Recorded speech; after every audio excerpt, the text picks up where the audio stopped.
आज हम यशस्वी professor, assistant professor doctor Vinod Kumar Ken sir को understanding and identifying different types of abuse, emotional, mental and sexual, इस विषय पर डॉक्टर विनोद कुमार केन सर से हम लोग उनके विचार, उनके भाव सुनेंगे।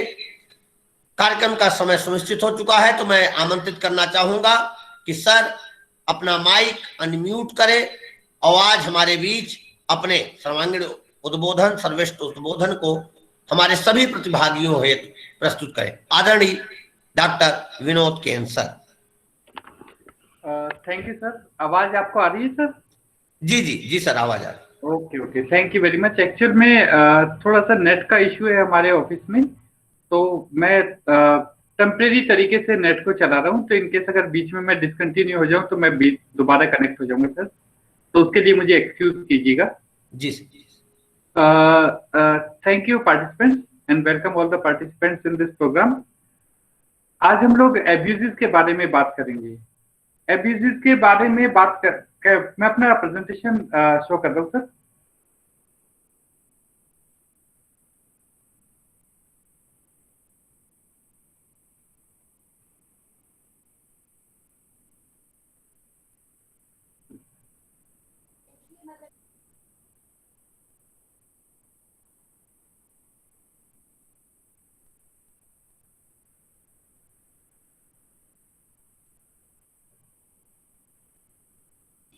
बिल्कुल सही बात है भाई, जब हम हमेशा सर ये आ रहा है, रिफ्लेक्ट हो रहा है सर स्क्रीन पर? सर दिखाई दे रही स्क्रीन आपकी। Okay sir, thank you thank you thank you sir, thank you. सभी लोग नवीन नाथ इस नाम की आईडी पर पिन कर ले, जिससे सर के द्वारा प्रस्तुत की जा रही पीपीटी आपको स्पष्ट रूप में दिखाई दे। जी sir, thank you sir. Participants, पहले तो मैं थैंक यू बोलना चाहूंगा RSVI और ऑर्गेनाइजर्स को, जिन्होंने मुझे ये अपॉर्चुनिटी दी है कि मैं आप लोगों से इंटरेक्ट कर लूं।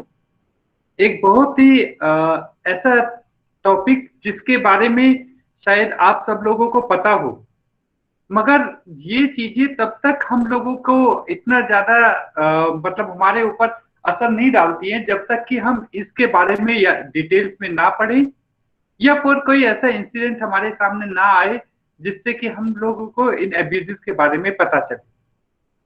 जब हम लोग एब्यूजेस के बारे में बोलते हैं, हम बताते हैं कि भी हमारे डिफरेंट तरह के एब्यूजेस हैं।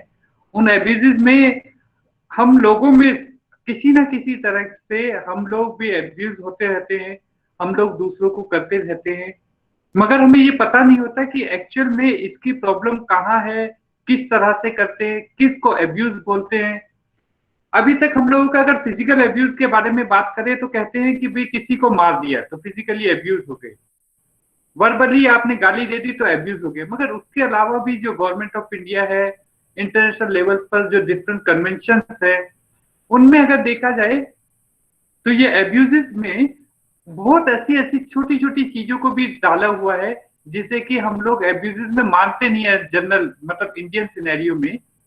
फॉर एग्जाम्पल एक छोटा सा इंसिडेंट मैं आपको बताता हूँ, बैकग्राउंड तैयार हो जाएगा कि काफी साल पहले मैंने पढ़ा कि एक हस्बैंड ब्रश कर रहा है और ब्रश करते हुए उसका जो मुंह से पानी था वो गलती से उसकी वाइफ के ऊपर गिर गया, और उसकी वाइफ ने वुमेन हरासमेंट का केस लगाकर अपने पति के अगेंस्ट में जाकर FIR दर्ज करा दी। इंडियन पॉइंट ऑफ व्यू से गलती से हो, जान के हो, हम लोग बहुत लाइटली लेते हैं कि ये सब चीजें होती नहीं है, मगर गवर्नमेंट ऑफ इंडिया खासतौर से इंटरनेशनल लेवल पर और नेशनल लेवल पर ये छोटी छोटी सी चीजें जो कि किसी भी तरह से मेंटल स्ट्रेस पैदा करती हैं, उन चीजों को हम एब्यूजेस के कैटेगरी में डाल देते हैं। जब हम चाइल्ड के बारे में बात करते हैं, children with visual impairment, children with disability के बारे में, या एक नॉन डिसेबल्ड चिल्ड्रन के बारे में बात करते हैं, तो पॉस्को एक्ट जो है वो एक्ट गवर्नमेंट ऑफ इंडिया ने 2012 में इंप्लीमेंट कर दिया था, जिसके बाद बहुत सारे स्कूल के जो सिनेरियो थे वो चेंज हो गए, बच्चों से बात करने के सिस्टम चेंज हो गया है। एक और इंसिडेंट आप लोगों के साथ शेयर करना चाहता हूँ। वो इंसिडेंट है, मैं और मेरे एक फ्रेंड, हम दोनों ने एमएड जामिया से किया। मैं इंडिया में रह गया, मेरा फ्रेंड US में जाकर लर्निंग डिसेबल्ड बच्चों को पढ़ाने लगा। जब वहां से आया तो उसने कहा कि इंडियन जो एनवायरनमेंट है उसमें और जो फॉरेन का एनवायरनमेंट है उसमें जमीन आसमान का अंतर है। अगर फॉरेन में अगर हमारी क्लास में कोई बच्चा बहुत अच्छा जवाब देता है तो हम उसे वेरी गुड बोलते हैं, उसे हाथ भी लगाते हैं, उसे थपथपाते भी हैं। जब कोई बच्चा जवाब नहीं देता है तो हम गुस्सा भी करते हैं और उसकी पिटाई भी कर देते हैं। जनरली ट्रेडिशन ये था, हालांकि अब नहीं होता ऐसा। मगर फॉरेन के अंदर आप जाएंगे तो अगर आपने बच्चे ने बहुत अच्छा किया तो अप्रिशिएट करने के लिए आप उसे थपथपा नहीं सकते हैं, क्योंकि वो भी एक फिजिकल अब्यूज हो जाएगा। और अगर उसने काम नहीं किया है तो आप उसे स्कॉल्ड यानी उसे डांट भी नहीं सकते हैं, क्योंकि वो भी फिजिकली अब्यूज हो जाएगा। तो ये अलग अलग कैटेगरीज हैं जो कि अब्यूजेस में दिखा रही है। आज मैं आप लोगों को फिजिकल, सेक्सुअल और इमोशनल अब्यूजेस के बारे में बताऊंगा। अब्यूज होते क्या है? अब्यूज कोई भी अब्यूज मींस एनी एक्शन जो इंटेंशनली हार्म या इंजर करे किसी व्यक्ति को। इंटेंशनली का मतलब है कि अगर मैंने जानबूझकर किसी को हार्म करने की कोशिश की है, this is called abuse. It could be different types such as physical, emotional और sexual abuses etc. इस तरह के कुछ भी किसी भी तरह के abuses हो सकते हैं। उन abuses के बारे में मैं अभी आपको नेक्स्ट स्लाइड्स में बताऊंगा। मगर ये जो abuses हैं इंटेंशनली है, अगर अनइंटेंशनली होता है तो वो गलती मानी जाती है। तो इंटेंशनली अगर किसी को हार्म करते हैं, इंजर करते हैं, किसी को बेइज्जत करते हैं तो this is called abuse. Type of abuse मैंने सिर्फ 3 टाइप ऑफ अब्यूज यहाँ पर लिए हैं, हालांकि इसके अलावा भी है, जैसे physical abuse, sexual abuse, emotional abuse. इसके अलावा जो होता है मेंटल अब्यूज होता है, और निग्लेक्ट करना भी एक तरह का अब्यूज होता है कि अगर आप किसी को निग्लेक्ट करते हैं, क्योंकि टाइम की लिमिटेशन है और कंटेंट बहुत बड़ा है। और कंटेंट ये ऐसा है, बड़ा ही जनरल और वेग कंटेंट है जिसपे जितना पढ़ना चाहे उतना पढ़ें। तो इसीलिए मैंने केवल 3 कंटेंट को लिया है। नागेश सर मुझे एक्सक्यूज कीजिए, क्योंकि मुझे लगा कि फिजिकल, सेक्सुअल और इमोशनल था, मगर एक्चुअल में सेक्सुअल, इमोशनल और मेंटल था, तो मेंटल का मैंने बनाया नहीं सर। कोई बात नहीं सर, कोई बात नहीं। Thank you. Physically abuse. Physical abuse means physically non accidental use of force, यानी कि आप किसी पर फोर्स लगाते हैं। फोर्स का मतलब आप किसी को मारते हैं, किसी को धक्का देते हैं, किसी भी तरह से आप उसे फिजिकली टच करते हैं या फिजिकली आप उसको किसी भी तरह से हार्म करने की कोशिश करते हैं। This is called physical abuse. इसमें आपको इंजरी हो सकती है, दर्द हो सकता है, इम्पेयरमेंट हो सकता है, ब्लीडिंग हो सकती है, किसी भी तरह के आपको जो फिजिकल पेन है वो आपको होगा। This is called physical abuse.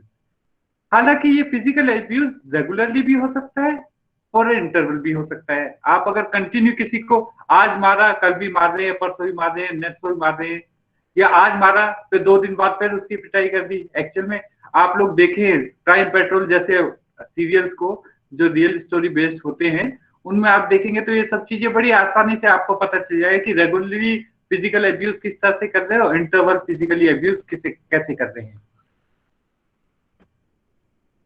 Cycle of physical abuse, किस किस तरह से हम फिजिकल अब्यूज करते हैं।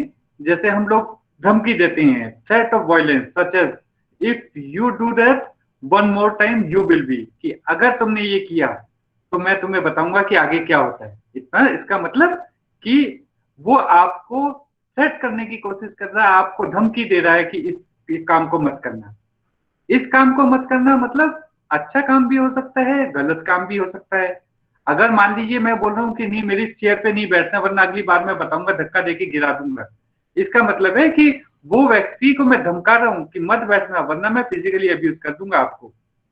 इसी तरह से फिजिकली अब्यूज होता है itself such as hitting, burning, slapping, कि मैंने किसी को धक्का दे दिया, किसी को मार दिया, किसी को जला दिया, किसी को थप्पड़ मार दिया। This is called also physical abuse. The cycle begins again often with abuser planning the next action of abuse। मतलब ये हम लोग एक प्लानिंग के तहत कर सकते हैं कि किस तरह से हम लोग उन्हें अब्यूज करें। ये प्लानिंग भी हो सकती है, लगातार भी हो सकती है, कभी कभी भी हो सकती है, मगर ये तरीके हैं कि धमकाना, मारना, प्लान करना कि तुम्हें मारेंगे। This is called the circle of physical abuse की किस तरह से हम फिजिकल एब्यूज एक ऑर्गेनाइज वे में कर सकते हैं या करते हैं। एग्जाम्पल ऑफ फिजिकल एब्यूज, क्या क्या फिजिकल एब्यूज होते हैं?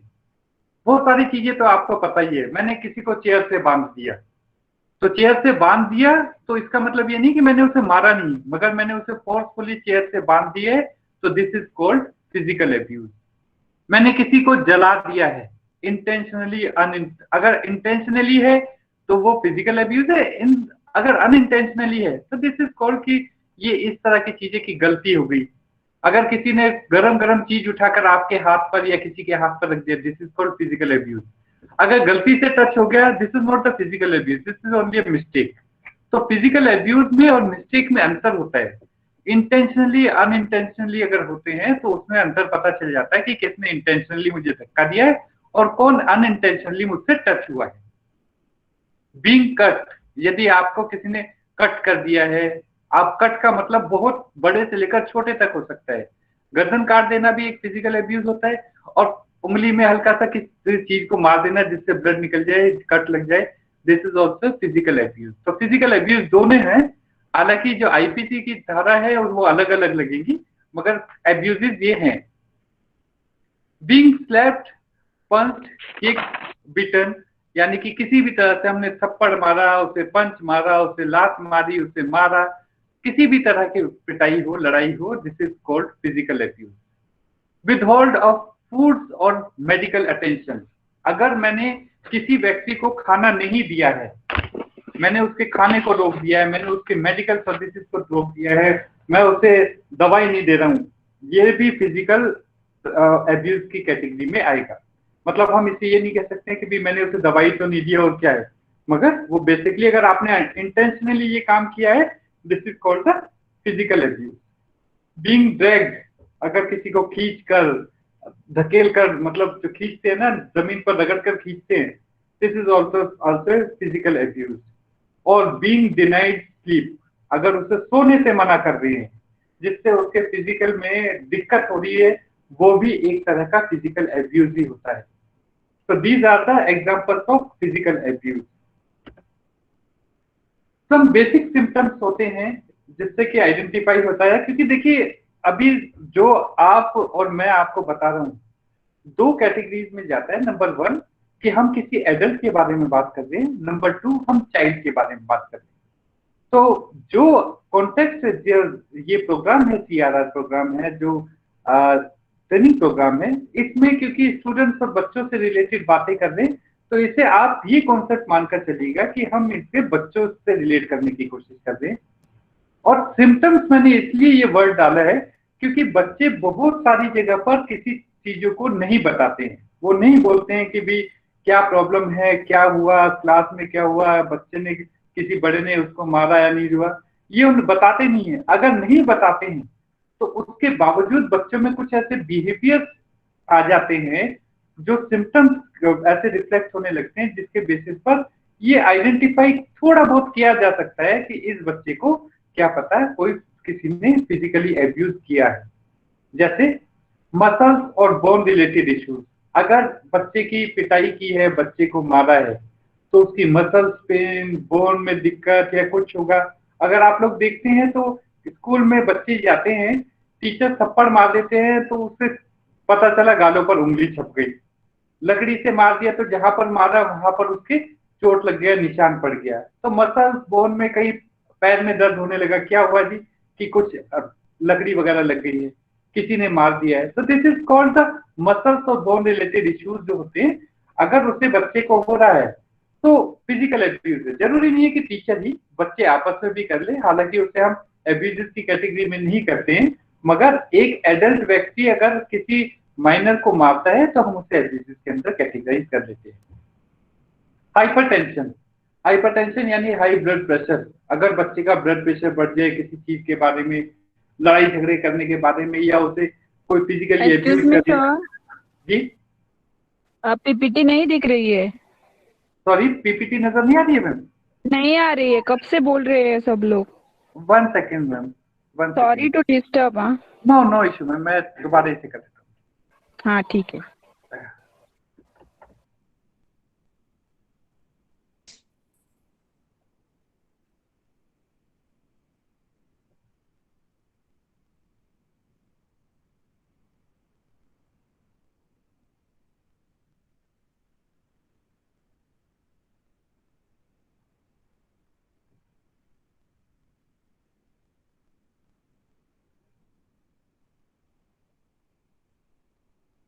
अब आ रहे हैं मैम? शुरू हुआ है कुछ? नहीं, अभी तक नहीं दिख रही है। अब? नहीं। Yes sir. आ गई हाँ सर, आ सर, गई। ओके अब ओके दिख रही है सर। ओके। आप ना प्लीज, मुझे नहीं आ दिख गई, आ रही है गई, आ सर गई। अभी तक। मुझे भी नहीं दिख रहा है कृपया सर। आप कृपया प्लीज सभी सर, एक मैं साथ कह न रहा हूँ बोले। मेरे को तो नहीं नहीं दिख दिख रहा आया है सर, आया सर। एक सेकंड, अगर नहीं दिख रहा तो मैं बाहर जाकर दोबारा वापस आ जाता हूँ। नहीं सर, सर सर जी आपकी सर जी दिख रही है, देर में स्पष्ट आगे दिखाई दे बढ़ाओ। रही है, पीपीटी स्पष्ट सर दिखाई दे रही थोड़े है। लोगों को नहीं दिख रहा है, थोड़े लोगों को दिख रही है। आप लोग नवीन नाथ करके एक आईडी है, उस पर पिन कर ले। पीपीटी बराबर दिखाई दे रही है, दिखाई देती रहेगी। हाँ ठीक है सर, हो नवीन गई। नाथ पिन करिए जी। Okay okay, Thank you. Thank you thank you. Sorry, continue करें हम लोग? अगर इंटरेस्ट नहीं आ रहा होगा तो प्लीज मुझे बता दीजिएगा आप लोग, मैं वहां पर उससे दूसरे तरीके से कुछ करने की कोशिश करूंगा। ओके। हाइपरटेंशन या हाई ब्लड प्रेशर से रिलेटेड इश्यूज भी होते हैं। इसका मतलब बच्चे में कहीं ना कहीं देखिए, हम कुछ ऐसी चीजें होती है जिसे हम जनरल वे में लेकर चलते हैं। जैसे मैंने बोला हाइपरटेंशन, बहुत सारे कारण हो सकते हैं, मगर जब हम फिजिकल एब्यूज के बारे में बात करते हैं तो कोशिश करते हैं कि भी इसे फिजिकल एब्यूज से कोरिलेट किया जाए। पुअर वेट गेन, अगर बच्चे को ग्रोइंग एज है, वेट गेन नहीं हो रहा है, रीजन क्या है? मे बी फिजिकल एब्यूज हो रहा है। फिजिकल एब्यूज का मतलब मार पिटाई हो या जिस भी तरह से हो, उस बच्चे का कहीं ना कहीं कोई ऐसे कंपोनेंट होता है जिससे कि उसे हम ये मानकर चलते हैं कि उससे फिजिकल एब्यूज हो रहे हैं, जिसकी वजह से वेट गेन नहीं कर रहा है। लॉस ऑफ सेल्फ कॉन्फिडेंस, अगर बच्चे के अंदर सेल्फ कॉन्फिडेंस नहीं है। सेल्फ कॉन्फिडेंस का मतलब कि अगर टीचर के सामने या किसी जनरल पब्लिक के सामने, खास तौर से उस व्यक्ति के सामने जिसने उसे फिजिकली एब्यूज किया है, अगर वो बच्चा उसके सामने खड़ा होता है तो उसमें सेल्फ कॉन्फिडेंस की कमी होती है। सेम इसी तरह से एडजस्टमेंट इश्यूज, कि बच्चा आसानी से एडजस्ट नहीं हो पा रहा है। At any situation where the student और चाइल्ड इज स्टडिंग और इज स्टेइंग, कहीं पर भी हो एडजस्टमेंट प्रॉब्लम। देखिए, फिजिकल एब्यूज का मतलब आप कभी सिर्फ एक नैरो माइंड में मत लेकर चलिए कि बच्चे का फिजिकल एब्यूज सिर्फ एक स्कूल में ही हो सकता है। फिजिकल एब्यूज घर में भी हो सकता है, फिजिकल एब्यूज किसी रिलेटिव के यहाँ पर भी हो सकता है, जनरल पब्लिक में भी हो सकता है, तो कहीं पर भी हो सकता है। तो अगर इस तरह के कुछ चीजें होती हैं तो मे बी पॉसिबल कि बच्चे को एडजस्टमेंट से रिलेटेड इश्यूज भी हो सकते हैं। और ये जो फिजिकल एब्यूज है, ये बच्चे को इतना डिमोटिवेट कर देते हैं कि उसका सुसाइडल बिहेवियर सामने आने लगता है। मतलब वो चाहता है, वो सोचता है कि भाई मेरी जिंदगी में कुछ भी नहीं है, मैं अब अपने आप को खत्म कर लूं, या मुझे किसी ने ऐसा मारा, मुझे किसी ने ऐसा किया मेरे साथ। तो इस तरह के सुसाइडल बिहेवियर बच्चों में डेवलप हो जाता है। तो ये एक सिम्टम है कि रीजन क्या है कि वो बच्चा इस तरह की बातें सोच रहा है या कर रहा है या फ्यूचर में करने की कोशिश कर रहा है। क्योंकि अगर आप साइकोलॉजिस्ट के पास जाएंगे तो साइकोलॉजिस्ट ने एक बड़े इंटरेस्टिंग चीज में, हालांकि इश्यूज से रिलेटेड है थोड़ा, एक किरण हेल्पलाइन करके गवर्नमेंट ऑफ इंडिया ने शुरू किया है, जो साइकोलॉजिकल ट्रीटमेंट देता है, साइकोलॉजिकल काउंसलिंग देता है बच्चों को फोन में। अब वो हमारे भी NIBH के अंदर भी एक उसका सेल बना हुआ है। तो वो ऐसे बहुत सारे केसेस उसमें आते हैं जो सुसाइडल से रिलेटेड बातें करते हैं। वो क्या रीजन हो सकते हैं, हालांकि उस चीजों को डिस्क्लोज नहीं किया जा सकता है।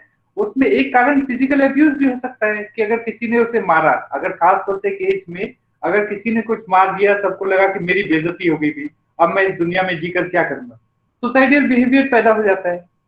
यह सेल्फ हार्म करने लगने की कोशिश करता है कि अगर ऐसा हो गया तो मैं अपने आप को हार्म कर दूं, मैं दुनिया के सामने क्या मुंह लेकर दिखाऊंगा, मैं कुछ भी कर सकता हूं। तो this is called self harm. This is the identified symptoms of physical abuse. या बच्चा स्टटरिंग करने लग जाता है, हकलाने लग जाता है, तुतलाने लग जाता है किसी चीज को बोलते हुए। बहुत सारे ऐसे एग्जांपल्स है, केवल सामने ही नहीं बल्कि आप जो मूवीज देखते हैं, आप बहुत सारी चीजें देखते हैं। एक मूवी आई थी अक्षय कुमार की, आई फॉरगेट इसमें, एक मूवी आई थी Gabbar is back. Gabbar is back के अंदर जब वो जो हॉस्पिटल का जो ऑनर होता है, वो लड़का, वो जब अपने पिता के सामने जाता है तो एकदम स्कटर करने लग जाता है, उसका मुंह से ना तुतलाना शुरू कर देता है। रीजन क्या है कि शायद वो फिजिकली एब्यूज हुआ होगा अपने पेरेंट्स से या अपने पेरेंट्स से डरता है, इस वजह से। एंग्जाइटी, फियर, कंपल्सिव बिहेवियर, ये ऐसी चीजें हैं कि बच्चे को डरना, परेशान होना, घबराना, ये एक ऐसी चीजें हैं जो कि फिजिकली एब्यूज के सिम्टम्स हैं। अगर किसी व्यक्ति ने किसी बच्चे के साथ फिजिकल एब्यूज किया है, नेचुरली उसमें ये एंग्जाइटी आएगा, डर आएगा, उसे डरा डरा सा रहेगा, कंपल्सिव बिहेवियर्स होंगे। इस तरह के बिहेवियर रिफ्लेक्ट करते हैं कि बच्चे के साथ कोई फिजिकल एब्यूज हुआ है। स्लीप डिस्ट्रक्शन, अगर वो ढंग से सो नहीं पा रहा है, वो सारे, मान लीजिए ये आप अगर आगे आने वाले स्लाइड्स में देखेंगे तो वो मैंने सेक्सुअल एब्यूज में भी इसको डाला है कि ये एक इशू है। अगर बच्चे को किसी भी तरह के एब्यूज का सामना करना पड़ता है तो उसका स्लीप डिसऑर्डर होने लगता है, वो ढंग से सो नहीं पाता है। उसका रीजन क्या होता है, वो सोचने लग जाता है कि भी मेरे साथ ऐसा हुआ, लोग बात क्या सोचेंगे, अगली बार क्या होगा, ये सारी की सारी चीजें माइंड में आती रहती है। और this is called sleep disorder destruction. Excessive crying, चिल्लाने लगता है। क्यों चिल्लाता है? दर्द से चिल्लाने लगता है। दर्द के बाद सोच से चिल्लाने लगता है कि जो उसके साथ फिजिकल एब्यूज हुआ है वो क्यों हुआ है, कैसे हुआ है, उसकी जो मेमोरीज होती है उन सब चीजों को याद कर करके रोता है। तो this is called physical abuse. ये आप लोगों ने, आपको भी पता होगा, आप लोगों के साथ भी होगा। अगर मान लीजिए कभी मम्मी पापा ने मार दिया, दर्द से पहले रोना है, फिर आदमी 2 घंटे बाद फिर रोता है कि पापा ने मुझे क्यों मारा। This is called excessive crying, कि मैं चिल्ला रहा हूँ जोर जोर की, मैं डिप्रेशन में चला गया हूँ। डिप्रेशन में तब जाते हैं जब वो अपनी इन बातों को किसी के साथ शेयर नहीं कर पाते, तो वो डिप्रेशन में चले जाते हैं।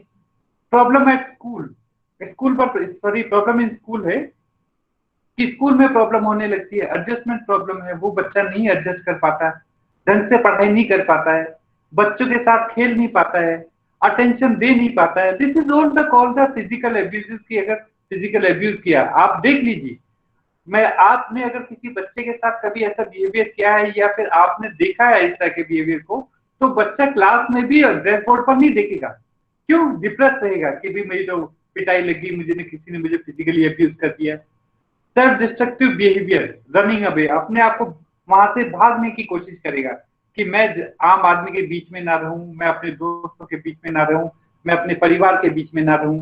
अपने आप को डिस्ट्रक्टिव करने की कोशिश करेगा, अपने आप को वहां से अलग निकालने की कोशिश करेगा।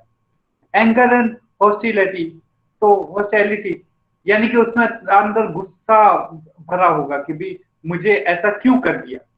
ये एक, अगर गुस्सा भरा होगा तो उस बच्चे से आप बोलोगे हंसो या कोई ऐसी बातें होंगी तो नहीं कर पाएगा। रीजन, क्योंकि उसके लगे अंदर गुस्सा भरा हुआ। क्यों? क्योंकि फिजिकली एब्यूज बच्चा हुआ है। इसी तरह से लो सेल्फ स्टीम उस बच्चे के साथ रहेगा और difficulty trusting other relationship problem, यानी किसी और के साथ वो रिलेशन बनाने में उसे दिक्कत होगी, वो किसी पर ट्रस्ट ही नहीं करेगा फिजिकली एब्यूज के समय पर। जैसे आप लोग देख रहे हैं कि इस तरह के ये फोटोग्राफ देख रहे हैं कि मार रहे हैं, चाहे वो पेरेंट्स हो चाहे बाहर हो, तो इस तरह की चीजें होती है तो बच्चे के अंदर अपना सेल्फ कॉन्फिडेंस खत्म हो जाता है, डिस्ट्रक्टिव हो जाता है, डरा डरा, डिप्रेशन, जितने भी मैंने अभी तक सिम्टम्स बताए हैं वो सभी के सभी सिम्टम्स इस तरह के बच्चों के सामने निकल कर आते हैं। अब हम बात करेंगे सेक्सुअल एब्यूज। सेक्सुअल एब्यूज एक ऐसी स्थिति है, अभी मैं कहीं पर स्टडी पढ़ रहा था, उसमें लिखा हुआ था कि हर 3 में से 1 बच्चे के साथ सेक्सुअल एब्यूज होता है। वो सेक्सुअल एब्यूज के कारण क्या क्या चीजें होती हैं उसको तो डिटेल में नहीं जाएंगे, मगर किस किस तरह से होती है उसका भी, क्योंकि एक ये पब्लिक प्लेटफॉर्म है, बहुत डिटेल में ओपनली बात नहीं की जा सकती है, और खासतौर से तब जबकि मैं एक मेल मेंबर हूँ, मगर फिर भी मैं कोशिश करूंगा कि एक अच्छी लैंग्वेज के अंदर आप लोगों को ये सब चीजें बताऊं। और मैं इसका प्रेजेंटेशन बना रहा था और साथ में एक 4th क्लास की बुक पढ़ रहा था, मीना अंकल करके था, उसमें बड़ी अच्छे एक स्टोरी दी हुई थी। देखो बच्चों, सॉरी बच्चों नहीं बोलना चाहिए कि आप सब लोग बड़े होंगे, कि आप लोगों ने अगर देखा होगा तो ये स्कूल टेक्स्ट बुक में भी आजकल इन सब चीजों को इंक्लूड किया हुआ है। उसमें एक क्वेश्चन आया था कि मीना अपनी फ्रेंड्स के घर क्यों नहीं जाना चाहती, और उसका आंसर था मीना इसलिए अपने फ्रेंड्स के घर नहीं जाना चाहती क्योंकि उसके जो अंकल है, मीना का जो अंकल है, वो उसे टच करता है तो वो टच उसे अच्छा नहीं लगता है। This is called the sexual abuse. तो अगर ये क्लास 4th क्लास की में पढ़ा रहे हैं हम बच्चों को, इसका मतलब कि आप ये समझ जाइए कि जैसे जैसे हम सोसाइटी के नॉर्म्स चेंज होते जा रहे हैं, हम उसको अपनी टेक्स्ट बुक के अंदर लेकर आ रहे हैं। Child sexual abuse means any sexual encounter that occurs between a child and an older person. Older person means कोई भी पर्सन हो सकता है, आप जो बड़ा आदमी हो जो बच्चे के साथ कर रहा कुछ भी सेक्सुअल टच कर रहा है या अब्यूज कर रहा है, क्योंकि जो बच्चे हैं, children can not legal consent to sexual act. कि अगर हम 18 साल का से छोटे बच्चे हैं तो वो कभी भी अपने सेक्स के लिए कंसेंट नहीं देते हैं, और जो कंसेंट नहीं देता है तो उसे हम ये बोलते हैं कि सेक्सुअल अब्यूज। दिस अब्यूज में इन्वॉल्व कॉन्टेक्ट, की कॉन्टेक्ट हो सकता है लाइक टचिंग और पेनिट्रेशन, या फिर it's include also non contact like flashing और चाइल्ड पोर्नोग्राफी। अगर चाइल्ड पोर्नोग्राफी भी हम बच्चे को दिखाते हैं तो this is called sexual abuse.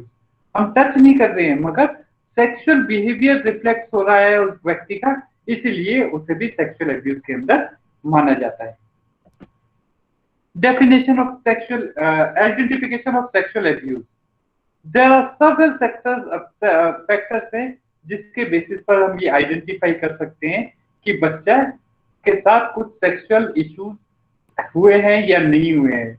हमें पता चल जाता है, पता चलने का मतलब वो हमें नहीं बताई, मगर किसी न किसी तरह के कोई अब्यूजेस उस बच्चे के साथ में, इट में भी फिजिकल, इट में भी सेक्सुअल, इट में भी इमोशनल, इट में भी मेंटल, किसी भी तरह का अब्यूज हो सकता है, मगर अब्यूज है। और अगर सेक्सुअल अब्यूज है तो उसके भी कुछ आइडेंटिफाइड पैरामीटर्स है जो मैं नेक्स्ट स्लाइड में आप लोगों को बताऊंगा। कुछ बच्चे इस तरह के सेक्सुअल अब्यूजेस को अपनी फैमिली मेंबर्स, फ्रेंड्स के साथ या फिर किसी ऐसे व्यक्ति के साथ शेयर कर लेते हैं जिन पर वो ट्रस्ट दिखाते हैं। बट ये देखा गया है कि बहुत सारे ऐसे इंसिडेंट्स होते हैं जहां पर बच्चा इन सब चीजों को डिस्क्लोज नहीं करता है, इस तरह की एक्टिविटीज को डिस्क्लोज नहीं करता है। तो वो जो चीजें जो डिस्क्लोज नहीं होती हैं, वहीं पर सेक्सुअल अब्यूजेस को आइडेंटिफाई करना बहुत मुश्किल होता है, और खास तौर से ऐसे इंसिडेंट में जब हम किसी छोटे बच्चे से इतने ओपनली बात नहीं कर सकते हैं कि किस तरह का इंसिडेंट हुआ था। इसमें कुछ हम लोगों ने, ये जो मैंने आप लोगों को अब जो फिजिकल इंडिकेटर मैं आपको बता रहा हूँ, ये यूनाइटेड नेशंस के द्वारा एक बुक पब्लिश की गई थी जिसमें सेक्सुअल अब्यूजेस से रिलेटेड एक चैप्टर था। उस चैप्टर के अंदर फिजिकल और फिजिकल के साथ साथ आधे घंटे फिजिकल के साथ साथ में उसका साइकोलॉजिकल इंडिकेटर्स को रिफ्लेक्ट किया हुआ था। तो फिजिकल और साइकोलॉजिकल इंडिकेटर्स के बेसिस पर हम ये कह सकते हैं कि ये इस बच्चे को कुछ सेक्सुअली अब्यूज किया गया है। फॉर एग्जाम्पल, जैसे अनएक्सप्लेन्ड जेनिटल इंजरी, यानी कि कोई ऐसी इंजरी जो कि बच्चे के प्राइवेट पार्ट में हो, जिसे एक्सप्लेन ना किया जा सके। एक्सप्लेन ना किया जा सके, अगर चोट लगती है ये भी इंजरी होती है, और अगर उसके साथ सेक्सुअल अब्यूज किया जाता है तो इस तरह की जो अनएक्सप्लेन्ड होती है, जो बच्चा एक्सप्लेन नहीं कर पाता है।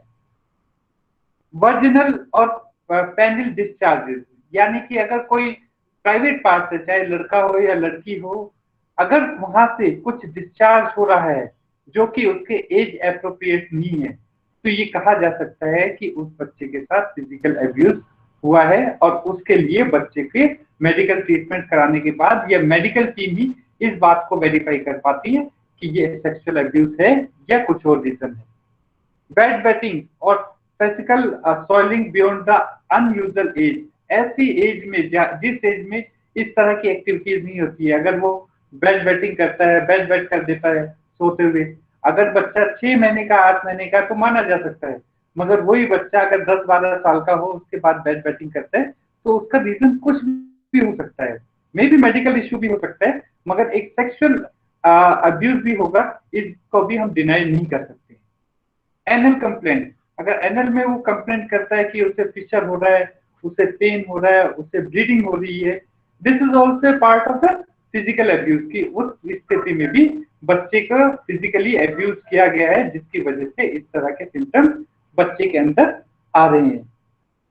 पेन ऑन यूरिनेशन में पेन हो रहा है, बहुत सारे ये जितने भी मैं आपको इंडिकेटर्स बताऊं, फिजिकल इंडिकेटर्स, ये बच्चे के साथ अगर हो जाते हैं और बच्चा नहीं बताता है तो ये इंडिकेटर्स सामने आते हैं कि अगर उसे कंप्लेंट करता है कि मुझे यूरिनेशन में पेन हो रहा है तो क्या कारण है, क्या दिक्कत है, हम लोग नहीं पता कर पाएंगे। वो जब डॉक्टर के पास जाएगा तब डॉक्टर बताएगा कि उसके साथ कुछ हुआ है। यूरिनरी ट्रैक्ट इन्फेक्शन, किसी तरह का कोई इन्फेक्शन हो यूरिनल में, उस तरह हम लोग एक लगता है कि भी सेक्सुअली अब्यूज हुआ है। प्रेगनेंसी, आप मतलब इंसिडेंट ऐसे कम है, मगर एक ये भी कारण है कि अगर प्रेगनेंसी है तो उसमें भी प्रेगनेंसी अगर बच्चे के अंदर में, इसका मतलब 101% सेक्सुअली अब्यूज हुआ है। तो इसी तरह से प्रेजेंस ऑफ स्पर्म, अगर बच्चे के अंदर स्पर्म नजर आता है या कहीं पर उसका प्रेजेंस नजर आता है, इसका मतलब बच्चे को किसी एडल्ट के द्वारा फिजिकली सेक्सुअली अब्यूज किया गया है। इसी तरह से साइकोलॉजिकल इंडिकेटर्स हैं। साइकोलॉजिकल इंडिकेशन में जैसे regression in behaviour, school performance और अटेंडिंग डेवलपमेंटल माइलस्टोन नहीं कर पा रहा है, माइलस्टोन का अटेंड नहीं कर पा रहा है, बिहेवियर में, स्कूल परफॉर्मेंस में दिक्कत है, इसका मतलब बच्चे को कहीं इस तरह का कोई इश्यू तो नहीं है। अभी बहुत सारे एक किताब पढ़ रहा था मैं, केस स्टडी पढ़ रहा था, सेक्सुअल अब्यूज से ही रिलेटेड केस स्टडी थी कि एक बच्चा सुबह स्कूल गया, स्कूल में जाने के बाद उसकी मैडम ने बोला कि जाके क्लास को साफ करो। क्लास के साफ करने के लिए जब वो गए तो वहां पर उन्होंने एक जो सफाई वाला है उसने उसे पकड़ लिया बच्चे को और बच्चे को फिजिकली अब्यूज किया। This is the case studies which I have read. और ये जो इस तरह के स्टडीज हैं वो ऐसा नहीं है कि एक दो ही है, बहुत सारी इस तरह की चीजें हैं। तो these are called the psychological indicators की उस बच्चे को अटेंशन जो डेवलपमेंटल माइलस्टोन है वहां पर नहीं पहुंच पा रहा है, रिग्रेशन है बिहेवियर में या स्कूल परफॉर्मेंस उसकी अच्छी नहीं हो पा रही है। Acute traumatic response such as clingy behaviour और इरिटेशन हो जाती है बच्चों में। इरिटेशन क्यों होती है? जनरली हम एक एज के बाद अगर साइकोलॉजी पढ़ते हैं तो उसमें बिल्कुल क्लियर करते हैं कि साइकोलॉजी बच्चे के फिजिकल चेंज होता है, बच्चा अलग अलग एज में जाके अलग अलग तरह की एक्टिविटीज करता है, अगर वो एक्टिविटी नहीं कर पाता है इरिटेशन होता है, बच्चे को खेलने की एज में इरिटेशन होती है, बिहेवियर उसकी क्लमजी बिहेवियर हो जाता है। ऐसी स्थिति में क्या होता है? ऐसी स्थिति का मतलब ये है कि बच्चे को कुछ इशू है, मे बी उसे और बाकी भी इशू हो सकते हैं, मगर सेक्सुअल अब्यूजेस हो इसको भी डिनाई नहीं किया जा सकता है। अनयूजुअल इंटरेस्ट इन और avoidance of all things of sexual nature, यानी सेक्सुअल नेचर से रिलेटेड जो उसकी चीजें हैं अवॉइड करता है बहुत सारी चीजों को। इन सब चीजों को चाहे वो बच्चों के साथ खेलने में इंटरेस्ट नहीं दिखाता है, अगर लड़कियां खेल रही है तो भी उसमें नहीं दिखाते। इसका मतलब है कि कहीं ना कहीं उस बच्चे को कोई ना कोई प्रॉब्लम है। जैसा कि मैंने बताया कि हम लोग उसे जनरलाइज तो नहीं कर सकते हैं कि भी उसे सेक्सुअल अब्यूज हुआ होगा, मगर हम बार बार इस बात को बोलते हैं कि भी इसके अंदर जो सेक्सुअल अब्यूज है उसके भी एक कारण हो सकता है, क्योंकि बच्चे बताते नहीं है। स्लीप प्रॉब्लम और नाइटमेयर, कि रात को डर जाता है बच्चा, रात को बुरे सपने आते हैं, सो नहीं पाता वो मैंने आपको फिजिकल अब्यूज में भी बताया था। मगर सेक्सुअल अब्यूज में भी ये इश्यूज रहते हैं कि बच्चे को साइकोलॉजिकल प्रॉब्लम्स होती है कि वो ढंग से सो नहीं पाता है, ये डिप्रेस रहता है, डिप्रेशन में चला जाता है, और साथ में withdrawal from friends and family से भी अपने आप को अलग कर लेता है। रीजन कुछ भी हो सकता है। हम ये नहीं कह सकते कि सेक्सुअल अब्यूज केवल बच्चे के साथ बाहर ही होता है, कहीं भी हो सकता है। बल्कि ये भी देखा गया है, स्टडीज में ये भी बताया गया है कि बहुत सारे सेक्सुअल अब्यूजेस तो बच्चे के साथ उसके क्लोज रिलेशन में ही होते हैं, जिनके बारे में वो बता नहीं पाता है। तो जब इस तरह की चीजें होगी तो अपने फ्रेंड्स और फैमिली से बाहर रहने की कोशिश करेगा। सेडेक्टिवनेस आ जाती है बच्चे में। Statement that their bodies are, ये इस तरह की स्टेटमेंट अक्सर आ जाती है बच्चे में कि भी हाँ बॉडी गंदी है, खराब है, अच्छी नहीं है, इस तरह की जो बातें करने लग जाते हैं ना, वो भी लगता है उसमें तो 99% चांसेस ये होते हैं कि बच्चे को किसी न किसी तरह के कुछ सेक्सुअल अब्यूजेस आते हैं।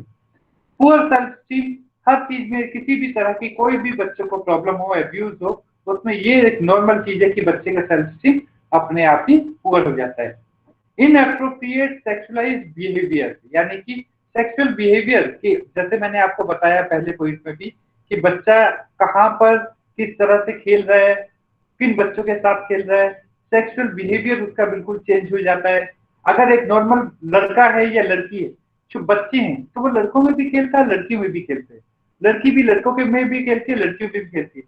मगर इस तरह का अगर इश्यू हो जाता है तो एकदम इनएप्रोप्रिएट सेक्सुअल बिहेवियर हो जाता है कि नहीं मुझे उनके साथ नहीं जाना है।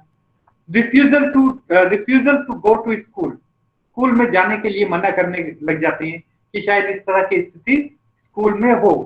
और कंडक्ट प्रॉब्लम या डिक्लिनेसिस जो है वो बच्चे के अंदर पैदा हो जाती है कि वो किसी चीज को ढंग से सिस्टमेटिक नहीं कर पाता या करता नहीं है। इसी तरह से सीक्रेटिवनेस उसके अंदर आ जाती है। सीक्रेटिवनेस मीन्स अपने आप को वो सीक्रेट रखने की कोशिश करता है, उन बातों को किसी को बताने की कोशिश नहीं करता है कि किस तरह से मैं मेरे साथ जो इंसिडेंट हुए हैं उन इंसिडेंट्स को मैं बताऊं। Aspects of sex molestation in drawing games and fantasies, यानी कि पिक्चर भी बनाएगा तो भी इस तरह की पिक्चर बनाने लगेगा, जो गेम्स खेलेगा वो भी इस तरह के गेम्स खेलने लगेगा। तो these are called the sexual molestation जो होते हैं, उसमें बच्चे का एक माइंड इस तरह का डेवलप हो जाता है कि वो इन्हीं सब चीजों के बीच में रह जाता है। अनयूजुअल एग्रेसिवनेस, कि गुस्सा करने लग जाएगा अनयूजुअल बिना किसी बात के लिए।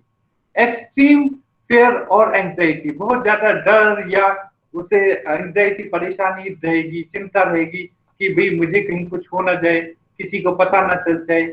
इसी तरह से सुसाइडल बिहेवियर उसके अंदर पैदा हो जाते हैं। ये बिहेवियर एक एज के बाद, एक ये तो साइकोलॉजिकल इशू है कि भाई एक एज के बाद ये सब चीजें बड़ी आसानी से डेवलप हो जाती है, खास तौर से 12, 13, 14 साल के बाद से ये इशू शुरू हो जाते हैं किसी भी तरह के बच्चे में एब्यूज होते हैं। तो ये इस तरह के कुछ फोटोग्राफ मैंने आइडेंटिफाई किए कि किस तरह से बच्चों के साथ बिहेवियर हो सकता है अगर सेक्सुअली अब्यूज किस तरह से बच्चों को करते हैं। अब हम बात करते हैं इमोशनल अब्यूज की। बड़ा इंटरेस्टिंग इमोशनल अब्यूज है ये। इमोशनल अब्यूज में ये एक तरह का साइकोलॉजिकल अब्यूज है जिसमें बच्चे को या व्यक्ति को साइकोलॉजिकली अब्यूज किया जाता है, जिससे बच्चे का इमोशनल मोरल डाउन हो जाता है। और इसे हम ये बोलते हैं कि ये जो है दिस इज पर्सन सब्जेक्टिंग और exposing another person to behaviour that may result in psychological trauma आ जाता है, एंजाइटी, क्रॉनिक डिप्रेशन आ जाता है, पोस्ट ट्रॉमेटिक स्ट्रेस डिसऑर्डर आ जाता है। तो ये जो सारे साइकोलॉजिकल एस्पेक्ट्स हैं ये व्यक्ति के सामने आ जाते हैं यदि उन्हें साइकोलॉजिकल या फिर इमोशनल अब्यूज किया जा सके। इमोशनल अब्यूज बहुत सारे तरीके से, अब आपको जब मैं इमोशनल अब्यूज बताऊंगा तो आपको लगेगा कि ये इमोशनल अब्यूज, तो आपको लगता है कि भी ये तो अब्यूज हो ही नहीं सकते, क्योंकि ये ऐसे एक्टिविटीज तो आप भी करते होंगे, किसी के साथ, कोई आपके साथ भी करता होगा। और इस तरह के अब्यूज जो हैं वो एक आम चीजें हैं, मगर ये आम चीजें कब ये हमें पोस्ट ट्रॉमेटिक स्ट्रेस डिसऑर्डर में डाल दे, डिप्रेशन में डाल दे, एंजाइटी में डाल दे, इसके बारे में हम लोग मतलब सोच नहीं सकते हैं। ये मैन पर्सन टू पर्सन और साइकोलॉजी की किस बच्चे की साइकोलॉजिकल डेवलपमेंट किस तरह से हुआ उस बेसिस पर हम लोग देख सकते हैं। एक्सक्यूज मी, मैं पानी पी रहा हूँ, सिर्फ 1 मिनट लगे।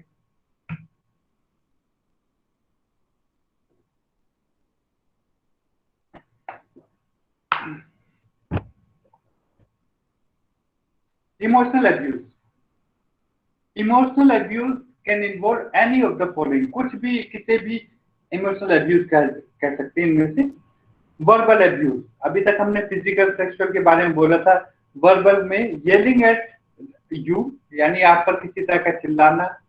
इंसल्ट यू, आपको किसी तरह इंसल्ट करना, बेइज्जत करना। स्वेरिंग यू, आप पे ताने वाने कसना। This is called the verbal abuse. इसमें वो देंगे तो सही, मगर वो अलग अलग तरीके, जरूरी नहीं कि हर बार चिल्लाकर ही किसी को अब्यूज किया जाता है, अलग अलग तरीके से अब्यूज किया जा सकता है verbal. Rejection, constantly reject your thoughts, ideas and opinion, की अगर आपके आइडियाज को, थॉट्स को रिजेक्ट कर दिया बार बार, आप कोई चीज लेकर जाते हैं, आपको मना कर दिया जाता है, आपको बोला दोबारा करो, तो this is called the abuse.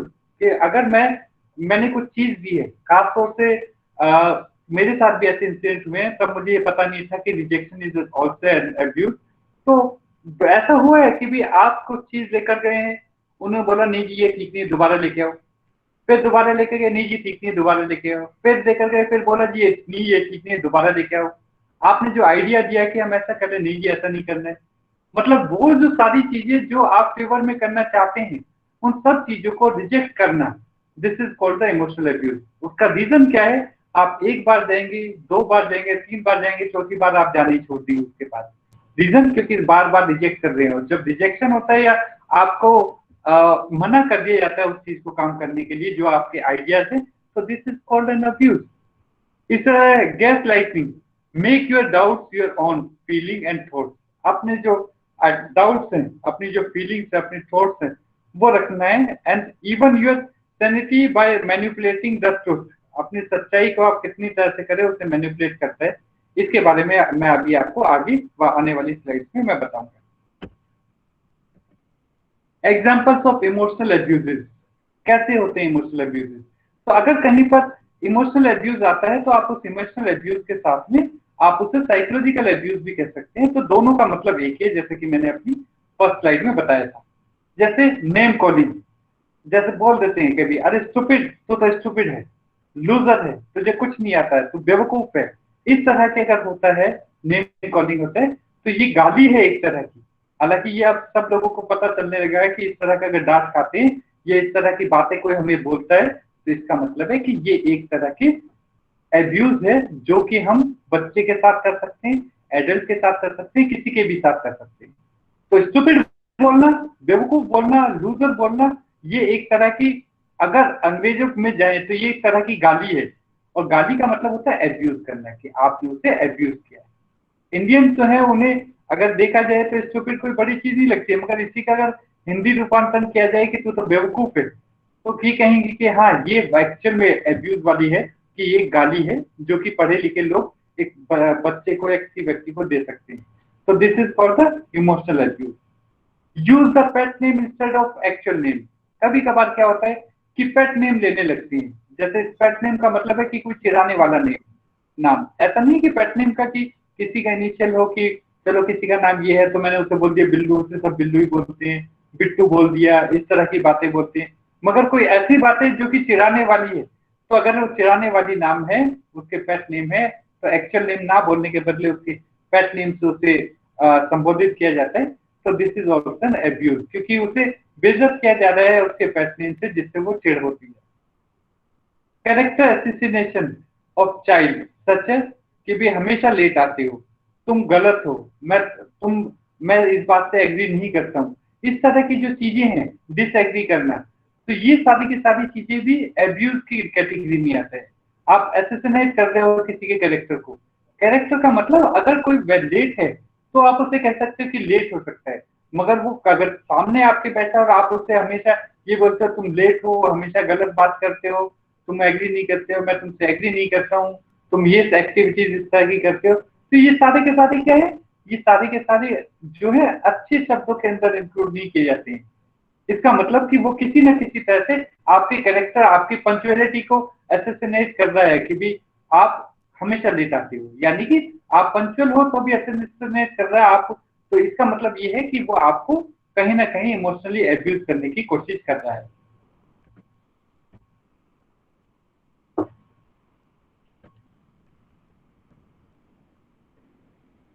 Yelling and screaming on the child or person and show him that you are small and inconsequential, which reflects the child or person is showing things। यानी कि अगर वो किसी पर चिल्लाता है, yelling करता है, चिल्लाता है उस पर, तो किसी भी व्यक्ति पर या किसी बच्चे पर भी, तो इसका मतलब क्या माना जाता है कि तुम छोटे हो और तुम्हारा कोई मतलब जरूरत नहीं है, इस तरह की चीजें। यानी अगर तुम हो या नहीं हो उसका हमारे ऊपर कोई फर्क नहीं पड़ता है। तो ये बातें कहनी जो है आपको और मुझे, ये लगता है कि ये कोई बड़ा इशू है नहीं, मगर एक्चुअल में ये एब्यूजेस है। अगर आप पर गलत तरह से इन बातों को बोला जाता है तो this is called the abuse. इसी तरह से पैटर्नाइज सच है, कैसे, ओहो सारे चलो छोड़ो, I know you try, but this is just beyond your understanding. क्योंकि अरे रहने रहने दो, छोड़ो, मुझे पता है कि ये सब चीजें ना तुम्हारे बस की नहीं है, तुम नहीं कर पाओगे। अरे छोड़ो यार, ऐसा नहीं होता है, तुम्हारे बस की ये नहीं होगा, तुम ये कभी नहीं कर पाओगे, तुम ये ऐसी बातें नहीं। तो ये जो चीजें है ना, ये डिमोरलाइज करती हैं, पैटर्नाइज करती हैं, इस तरह की पैटर्नाइज होते हैं इस तरह की चीजें कर कि हम किसी को प्यार से बोलते हुए भी उसे एब्यूज कर रहे हैं। मैंने जैसे आपको बताया कि एब्यूज का मतलब कभी ये नहीं होता कि मैं चिल्ला चिल्ला कर गाली बकूं, बल्कि एब्यूज का मतलब ये होता है कि किस तरह से मैं उसे अब छोटा दिखाने की कोशिश करूं, और वो छोटा दिखाने के तरीके बहुत सारे हैं, जैसे कि मैंने आपको इस एग्जांपल के साथ बताया। पब्लिक एम्बेरसमेंट, अगर वो सब लोगों के सामने आके आपकी बेइज्जती करे, आपके सीक्रेट खोले, आपकी कमियों को बताए, this is called the public embarrassment. कि आपको बताए, बोले यार देखो यार ये ऐसा बंदा है, कभी भी काम ढंग से करके नहीं लेके आता है, इसकी हैंडराइटिंग कभी अच्छी नहीं होती है। एक दिन मैंने उसे वहां पर बैठे हुए देखा, वो पता नहीं ये कर रहा था। तो ये तरह की चीजें क्या है, this are called the public embarrassment, कि आप सबके सामने बच्चों को एम्बेरस करने की कोशिश कर रहे हैं, और वो एक तरह का एब्यूज होता है कि बच्चा इस तरह के एब्यूज को सहता है। डिसमिसिवनेस, जैसे आप डिसमिसिवनेस में आप ये कहोगे कि आप किसी भी तरह का कोई भी एक you tell them about something that's important to you and they say nothing, कि अगर मुझे लगता है कि भी मेरे लिए बहुत इंपॉर्टेंट है, और दूसरा बंदा जो बोलता है कह रहा है नहीं यार छोड़ो ये कौन सी बड़ी बात है। तो दिस इज कॉल्ड द डिसमिसिवनेस, कि हम किसी चीज को जो इंपॉर्टेंट है मगर दूसरा व्यक्ति इन सब चीजों को अपने बहुत लाइटली लेता है, और जब लाइटली लेता है उसके साथ साथ में डॉर्किंग करता है, हैंडशेक करता है, साइड हेल्प कन्वे करता है, इस तरह के जो गेस्चर्स करता है, जिससे कि पता चलता है कि वो उस व्यक्ति को से एग्री नहीं करता है, या फिर उस व्यक्ति की इंपॉर्टेंस नहीं देता है। This is called the dismissiveness. Joking, कि व्यक्ति उस पर कुछ भी जोक मार दे। आप लोगों ने देखा होगा बहुत सारे तरह के अलग अलग जोक्स हैं, मगर एक जोक को अगर किसी के साथ मारते हैं और कोई उन जोक्स को नहीं सह पाता है, तो this is called the joking abuse. ऐसे एक इंसिडेंट मैं आपके साथ शेयर करना चाहता हूँ। मैं जिस सोसाइटी में रहता हूँ उस सोसाइटी में एक कम्युनिटी का व्यक्ति रहता है, जिस पर जनरली बहुत सारे जोक्स बनते हैं। तो उसमें जब किसी ने उस ग्रुप में जोक मारा, तो I was very much surprise कि उस व्यक्ति ने बोला कि या तो तुम मुझसे माफी मांगो, otherwise you have to face the consequences of this thing. यानी कि ये जोक करना उसके लिए भी उसने इस लेवल तक आ गया था कि भी मैं तुम्हें कोर्ट तक खींच कर लेकर जाऊंगा। क्यों? क्योंकि this is called the abuse, joking abuse.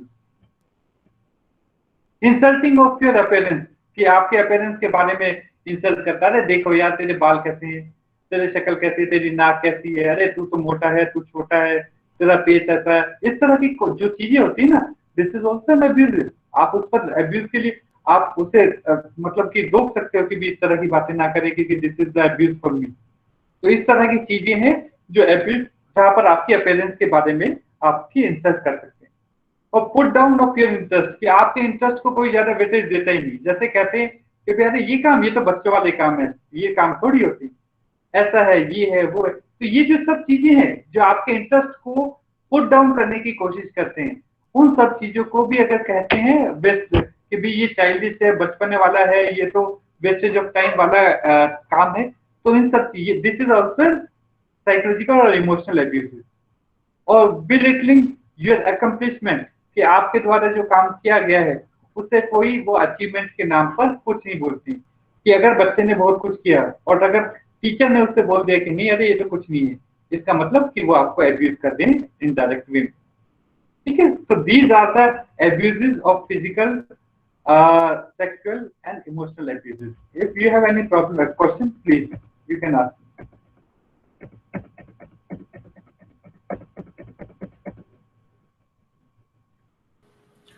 किसी प्रतिभागी का कोई प्रश्न है तो एक एक करके आप पूछ सकते हैं।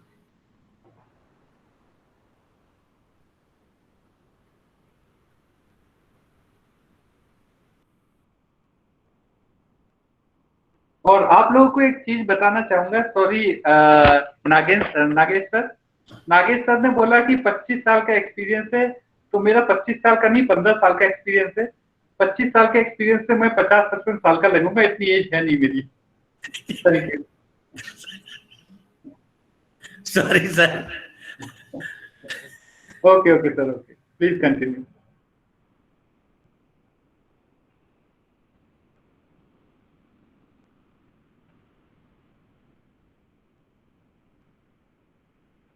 Very good. मतलब मैंने जो आज बताया आपको 1 घंटे में, आप लोगों के सब समझ में आ गया या कुछ भी समझ में नहीं आया है? क्या सोचूं मैं इस बारे में? Thank you sir so much sir, thank you so much. आपने जो भी एक्सप्लेन किया हम लोगों को बहुत अच्छे से समझ में आया। Thank you so much sir. Thank you Sita ma'am. Thank you so much, sir. We also understand all the things, and I am also a assistant professor, and जो भी चीजें सर आपने आज डिस्कस की वो हम अपने रेगुलर लाइफ के अपने साथ या फिर अपनी फैमिली को प्रोटेक्ट कर सकते हैं उन चीजों के थ्रू। काफी कुछ हमें मालूम था सर, बट जो ये माइन्यूट चीजों का की तरफ आपने हमारा ध्यान आकर्षित कराया, तो वो सर डेफिनेटली हम उसको सर अपनी लाइफ में भी यूज करेंगे, and in our personal and societal life, as well as sir apne special children, and we are in our trainees. Thank you so much sir for your really informative session sir. Thank you sir. Okay, thank you very much. मैं अपना face दिखाना चाहूंगा ताकि मेरा face आ रहा है आप लोगों के सामने? Yes sir, yes. Thank you. पता चलना चाहिए, कभी हम लोग मिलेंगे तो कम से कम आप पहचान तो लेंगे। Thank you. Yes sir, of course sir. Our institute also conducts a CRE program in duration of 3 months regularly sir, so maybe we meet in our CRE program sir. Yes sure ma'am. Hello sir, PPT Hindi में available हो सकती है sir क्या? Sir PPT Hindi में, इसीलिए मैंने explain ज्यादातर हिंदी में ही किया, क्योंकि पीपीटी मुझसे हिंदी में बनती नहीं है, हिंदी टाइपिंग नहीं आती है मुझे। मगर किसी भी तरह की अगर आपको इश्यू होगा या कुछ जानना होगा तो स्पेशली आप मेरा ईमेल आईडी मैंने लिखा है, उससे आप मुझे अगर कुछ एक बार फिर बता दीजिए सर। पीपीटी में केन विनोद KAIN, मैं चैट बॉक्स में लिख देता हूँ। KIN। अभी सर की पीपीटी आप सबको आपके ग्रुप पे शेयर कर दी जाएगी जी सर ने उसमें पूरा डिटेल अपना लिखा हुआ है। मैंने अपनी ईमेल आईडी आपको शेयर कर दिया, आप होगी प्राप्त होगी। चैट बॉक्स में सर ने लिख भी दिया है। बहुत बहुत धन्यवाद सर आपका। Okay sir, thank you very much sir. Thank you sir, thank you बहुत धन्यवाद सर। आज आपने सूक्ष्मतम बिंदुओं पर प्रकाश डालते हुए हमें बताया कि किस तरीके से हम लोग अपने दैनिक दिनचर्या में एक दूसरे से जब व्यवहार करते हैं, उस व्यवहार में जाने अनजाने कई ऐसे शब्दों का, कई ऐसे कार्यों का, अथवा कई ऐसे सामाजिक परिप्रेक्ष्य में अगर कहें, जैसा आपने बताया कि हम किसी का मजाक उड़ाने लगते हैं या कुछ और करने लगते हैं, उस दौरान हम किसी के अधिकारों का हनन कर रहे होते हैं, हम किसी के साथ अब्यूज जैसी परिस्थिति बना रहे होते हैं।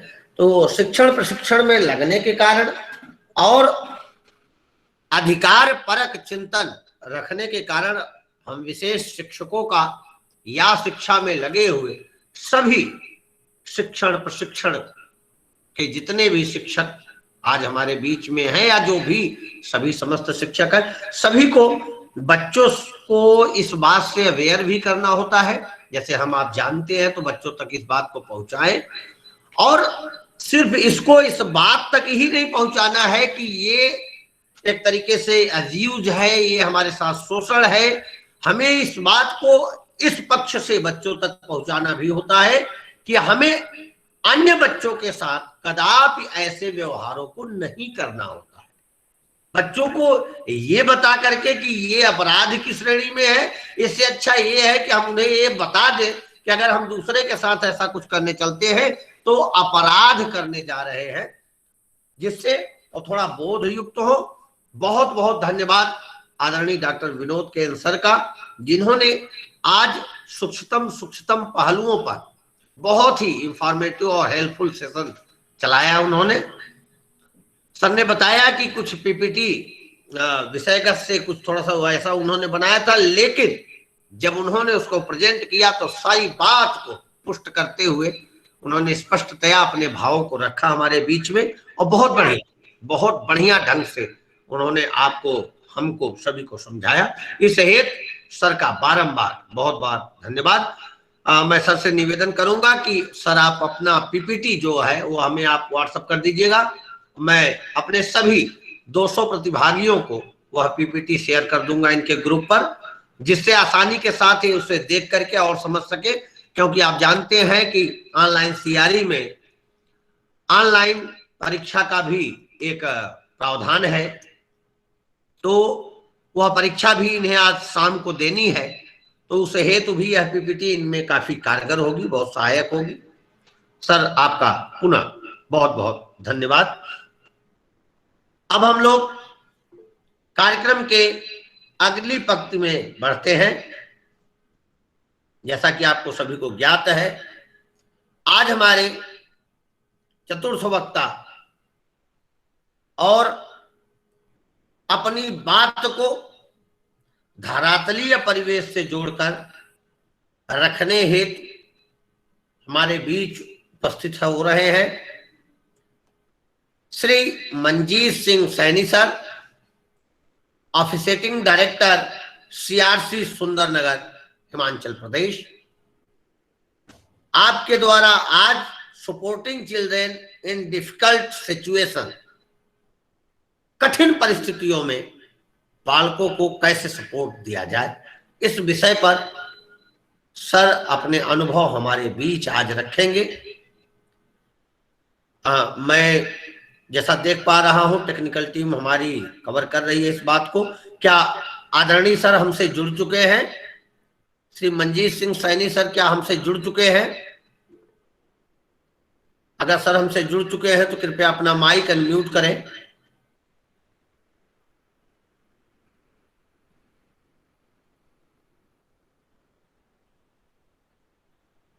सर अभी जुड़ रहे हैं हम लोगों से।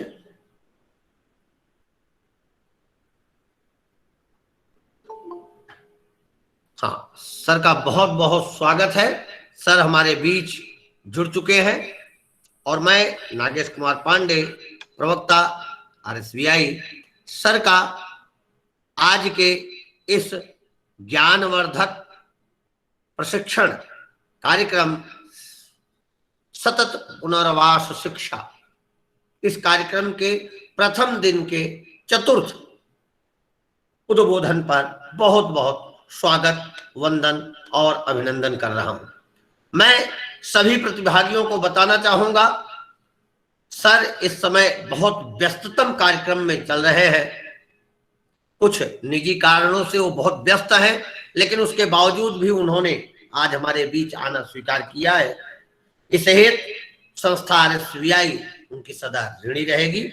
मैं सर के बारे में बताना चाहूंगा आप लोगों को। सीआरसी सुंदरनगर की बागडोर सर के हाथ में है और आप वह दिव्य मूर्ति हैं जिन्होंने कोविड-19 काल में भी सीआरसी सुंदरनगर से बहुत बेहतरीन कार्यक्रम और ज्ञानवर्धक वेबिनार विद्यार्थियों के मध्य लेकर आए।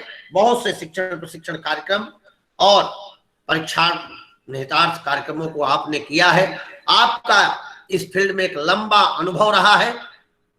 आपका परिचय देने लायक मैं नहीं, मैं बहुत छोटा कार्यकर्ता हूं इस फील्ड का। तो मैं सर को आमंत्रित करता हूं और सादर प्रणाम करते हुए करबद्ध प्रार्थना करता हूं कि सर अपना माइक अनम्यूट करें और हमारे बीच आज के विषय supporting children in difficult situations पर अपनी बात रखें। आदरणीय Manjeet Singh Saini sir. Thank you Rajendra ji, बहुत बहुत शुक्रिया। Am I audible now? Sir आपकी आवाज स्पष्ट है। Thank you so much.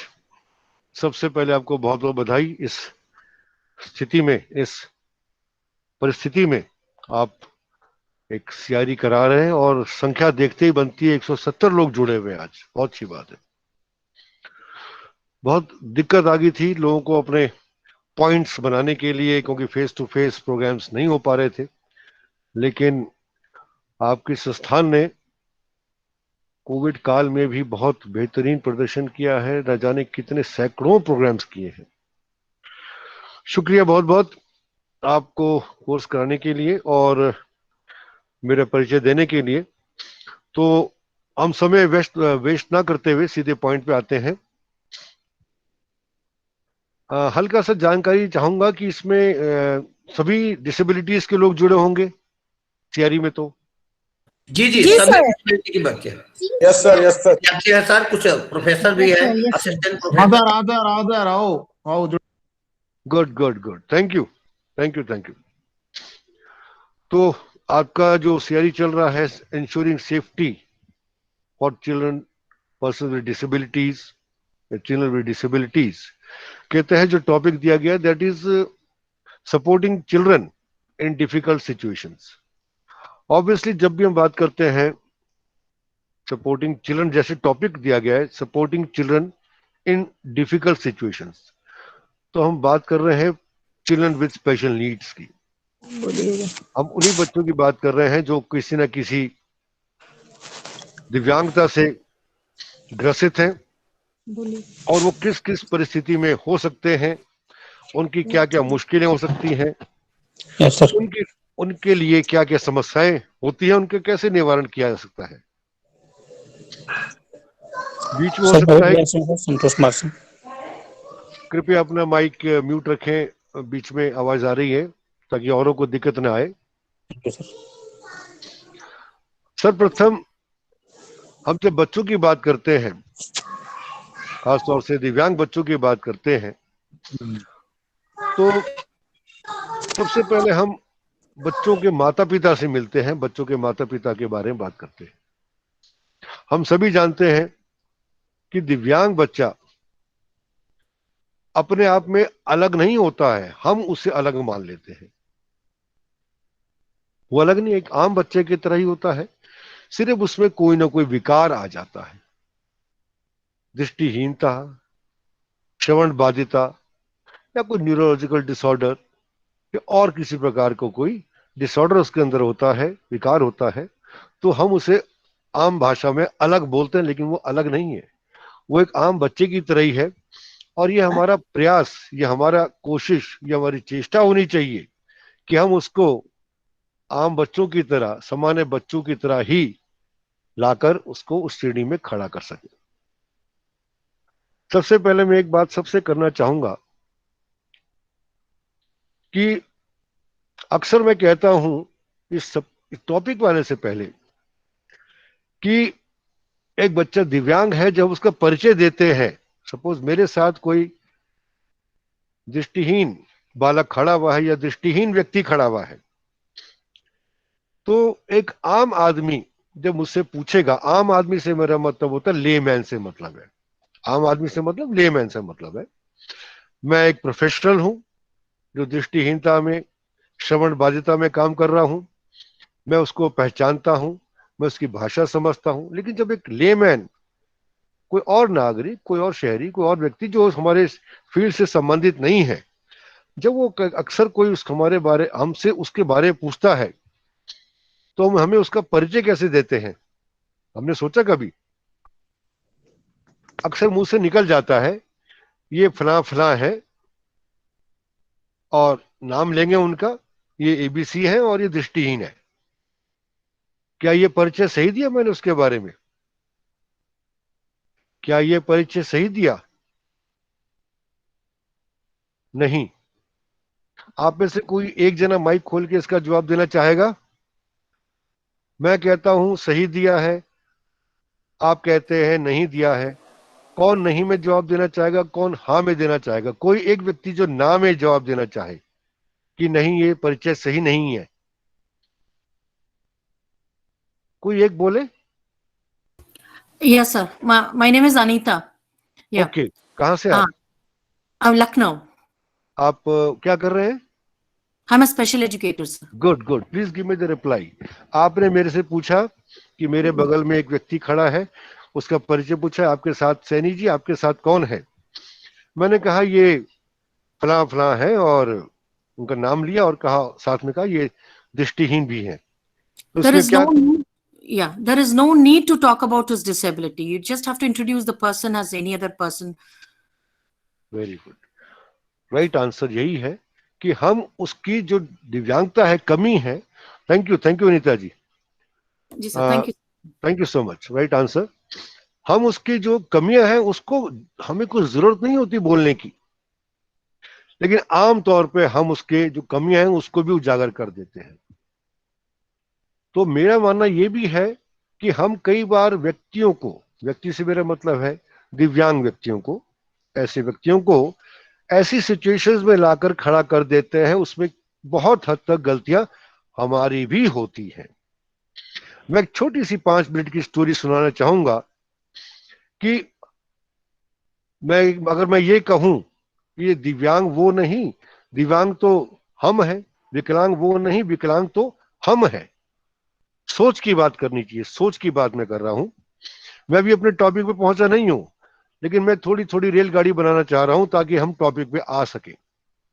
सोच की बात आती है, हमारी सोच जो है वो पॉजिटिव होनी चाहिए, वो होती नहीं है। जब इस फील्ड में काम करते हैं तो we have to very very clear in our terms, in our words, तभी हमारे सेंटेंसेस बनते हैं।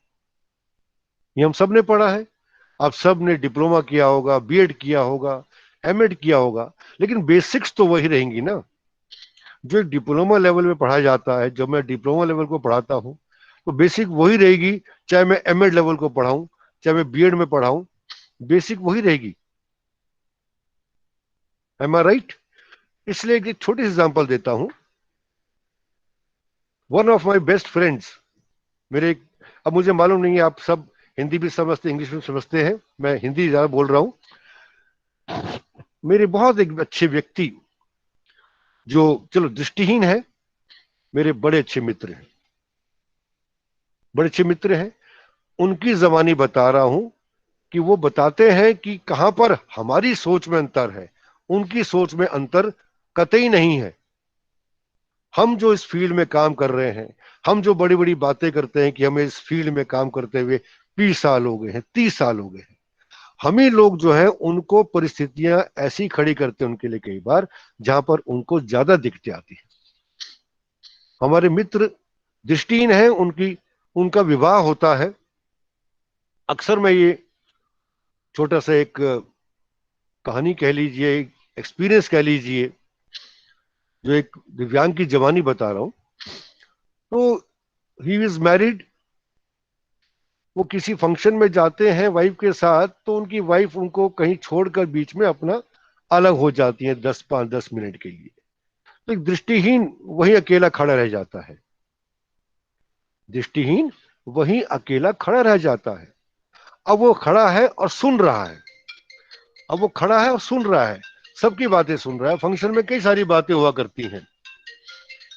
वो सुनता है कि और लोग उनकी वाइफ से कुछ प्रश्न कर रहे हैं कि तुमने एक दृष्टिहीन से शादी क्यों कर ली, तुम तो दृष्टिवान थी।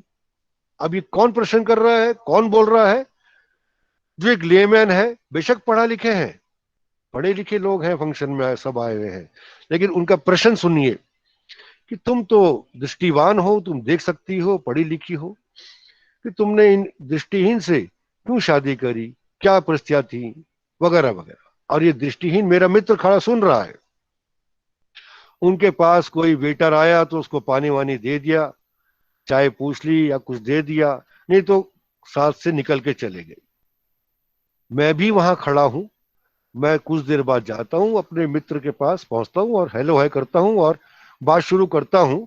तो वो हंसकर बताता है इस सारी कहानी कि पिछले 20 मिनट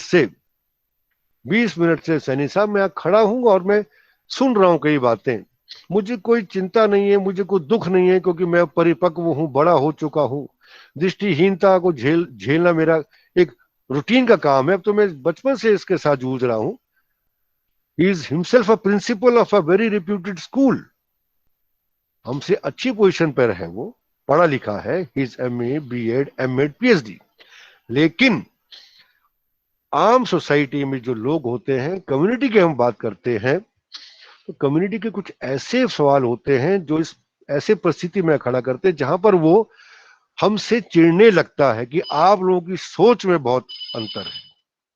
आप लोग ही ऐसे प्रश्न करते हैं जब हम उसका उत्तर नहीं दे सकते हैं, और हम विवश होते हैं सोचने के लिए कि आपकी सोच ऐसी है तो हम आगे कैसे बढ़ेंगे। I hope you got my point कि मैं क्या बताना चाह रहा हूं। हम लोग मोटिवेट कम कर पाते हैं, डिमोटिवेट ज्यादा करते हैं। ये ऐसा नहीं कर सकता, ये वैसा नहीं कर सकता, पॉजिटिव बातें हम कम करते हैं। So let us all try every time to be very very clear positive. वो क्या कर सकता है हमें उस पर ज्यादा जोर देना है, वो क्या नहीं कर सकता है हमें उसकी बात ही नहीं करनी है। अगर कोशिश कर सके उसको वो चीज सिखाने के लिए तो अलग बात है, अगर आपके पास समय नहीं है तो उसकी हम बात ना करें तो बेहतर रहेगा। I hope my point is clear. जब घर में दृष्टिहीन बच्चा पैदा होता है, मूक बधिर बच्चा पैदा होता है, या और कोई विकार के साथ बच्चा पैदा होता है, तो हम सब ने पढ़ा है, हम सब जानते हैं कि सबसे पहले माता पिता को कई स्टेजेस से गुजरना पड़ता है। ऐसा इसलिए मैं बता रहा हूं क्योंकि मुझे एक्सपीरियंस रहा है कम से कम 13-14 साल एक स्पेशल स्कूल में काम करने का। एक स्पेशल स्कूल में काम करने का अनुभव रहा है, तो वहां माता पिता बच्चों के साथ काम करने का मौका मिला। तो ऐसे कई मौके आए जब पेरेंट्स बच्चों को एक्सेप्ट ही नहीं करते हैं। हम सब जानते हैं घर में जब बच्चा जन्म लेता है उसमें कोई विकार होता है तो कई स्टेजेस होती हैं। सबसे पहले माता पिता शौक में चले आते हैं, ये हमारे साथ क्यों हुआ, उसके साथ क्यों नहीं हुआ, उसकी नजर लगी, उसकी वो लगी, उसने वो किया, उसने टोना कर दिया, वगैरह वगैरह। जो भी हमारे बातचीत चलती है, कल्चर में बातें करते हैं, तो सबसे पहले पेरेंट्स को शॉक लगता है, धक्का लगता है। उसके बाद क्या आता है स्टेज, एक्सेप्ट, डिनाइल करते हैं, मना करेंगे, नहीं ये हमारे साथ हो ही नहीं सकता, कुछ गड़बड़ी है, पंडित पूजा मंदिर ये वो थोड़ा बहुत करेंगे, पूछेंगे, किसी से बात नहीं करेंगे, फिर डिप्रेशन में चले जाएंगे। कहीं जाकर एक्सेप्टेंस होता है। तो कई सारी स्टेजेस है, ग्रीफ है, बीच में एंगर है, कई सारी स्टेजेस बीच में आती हैं। ये स्वाभाविक होता है, नेचुरल है, हर परिवार के साथ है। हमारे घर में भी ऐसा होता है। हमारे घर में यदि कुछ घटना घटती है तो हम उसे एक्सेप्ट नहीं करते हैं। कोई और घटना घटती है हम उसे एक्सेप्ट नहीं करेंगे,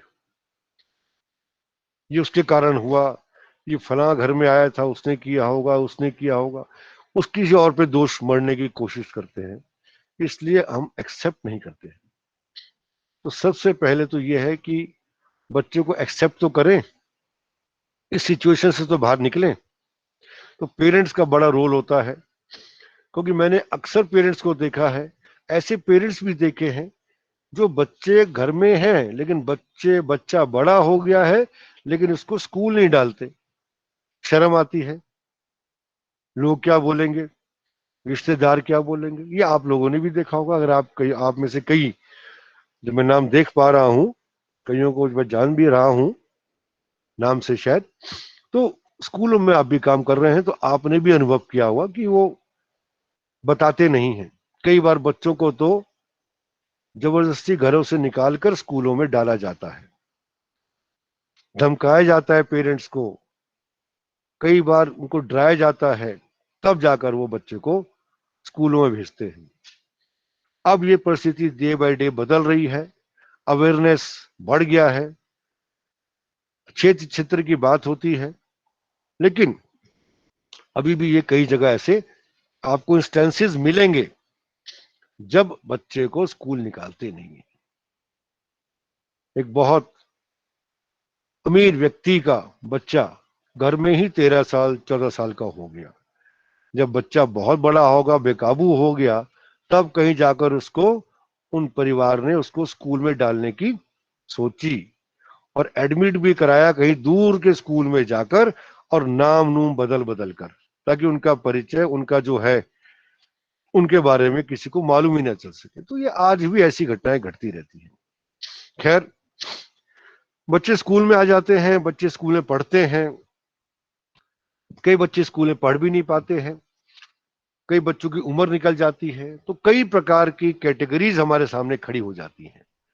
अगर हम ब्रॉडली बात करें, सिचुएशंस कहां कहां पर आएंगी और कहां कहां पर हमें उन्हें सपोर्ट करना है एज प्रोफेशनल्स, तो मैं ब्रॉडली उनको 3-4 कैटेगरीज में बांट सकता हूं या बांटना चाहूंगा। सबसे पहले मैं एजुकेशनल सिचुएशंस लेते हैं, एजुकेशन में कहां कहां पर हमें उन्हें सपोर्ट करना चाहिए, कहां कहां उनको हमारी जरूरत है।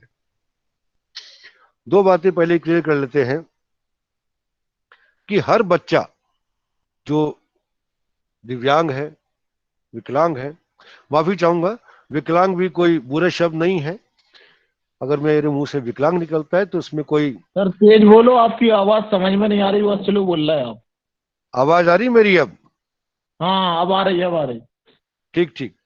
तो विकलांग या दिव्यांग हम कोई भी शब्द का इस्तेमाल कर लेते हैं, लेकिन अब दिव्यांग शब्द आ गया है तो कई स्कूलों की कंडीशंस में, स्कूल कंडीशंस में, एनवायरनमेंट में हर बच्चे की अपनी कोई ना कोई समस्या हो सकती है। हर बच्चे में पोटेंशियल है, लेकिन हमें उस पोटेंशियल को चैनलाइज करना पड़ता है, बताना पड़ता है। हम बात करें अगर हम बात करें मूक बधिर बच्चे की, तो उसकी क्या समस्या होंगी? एक मूक बधिर बच्चे की समस्या ये तो है कि वो बोल नहीं पाएगा, सुन नहीं पाएगा। मेरी आवाज क्लियर है अब? हाँ क्लियर है, क्लियर है। यस सर, क्लियर है सर, क्लियर है। Okay, thank you thank you. अगर हम एक डिसेबिलिटी की बात करते हैं, जैसे मैंने बताया, हियरिंग इम्पेयर्ड बच्चा, मूक बधिर बच्चा, उसकी क्या समस्या होगी? ब्रॉडली क्या समस्या है? कोई बताएगा मुझको?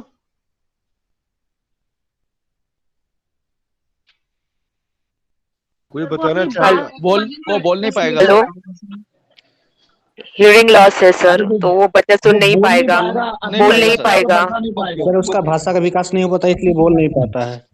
चलिए, आपने जो आप बोल रहे थे विजय कुमार जी, उसका भाषा का विकास नहीं हो पाएगा, तो हमें क्या नहीं करना सर, चाहिए? हम क्या करेंगे उसके लिए? सर साइन लैंग्वेज सिखवाएंगे सर उसको। शाबाश, साइन लैंग्वेज सिखवाएंगे, लेकिन साइन लैंग्वेज सिखाने की उम्र होती है, ठीक है ना? जी सर, जी सर। शाबाश शाबाश। सुनिए, अभी कल ही की बात ले लीजिए, दिल्ली में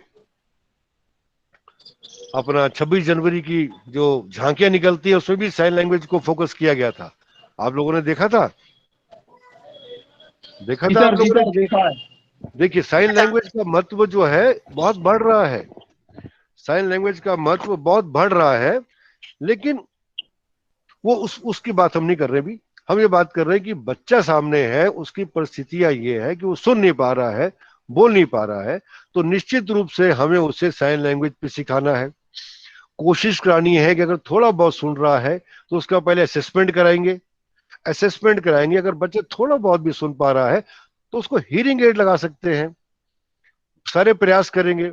उसके बाद उसका पूरा एक एजुकेशन प्रोग्राम शुरू होता है, फिर एज अनुसार उसको साइन लैंग्वेज भी सिखानी शुरू करनी होती है। तो ये उसके लिए एक सपोर्ट सिस्टम हमें तैयार करना पड़ेगा।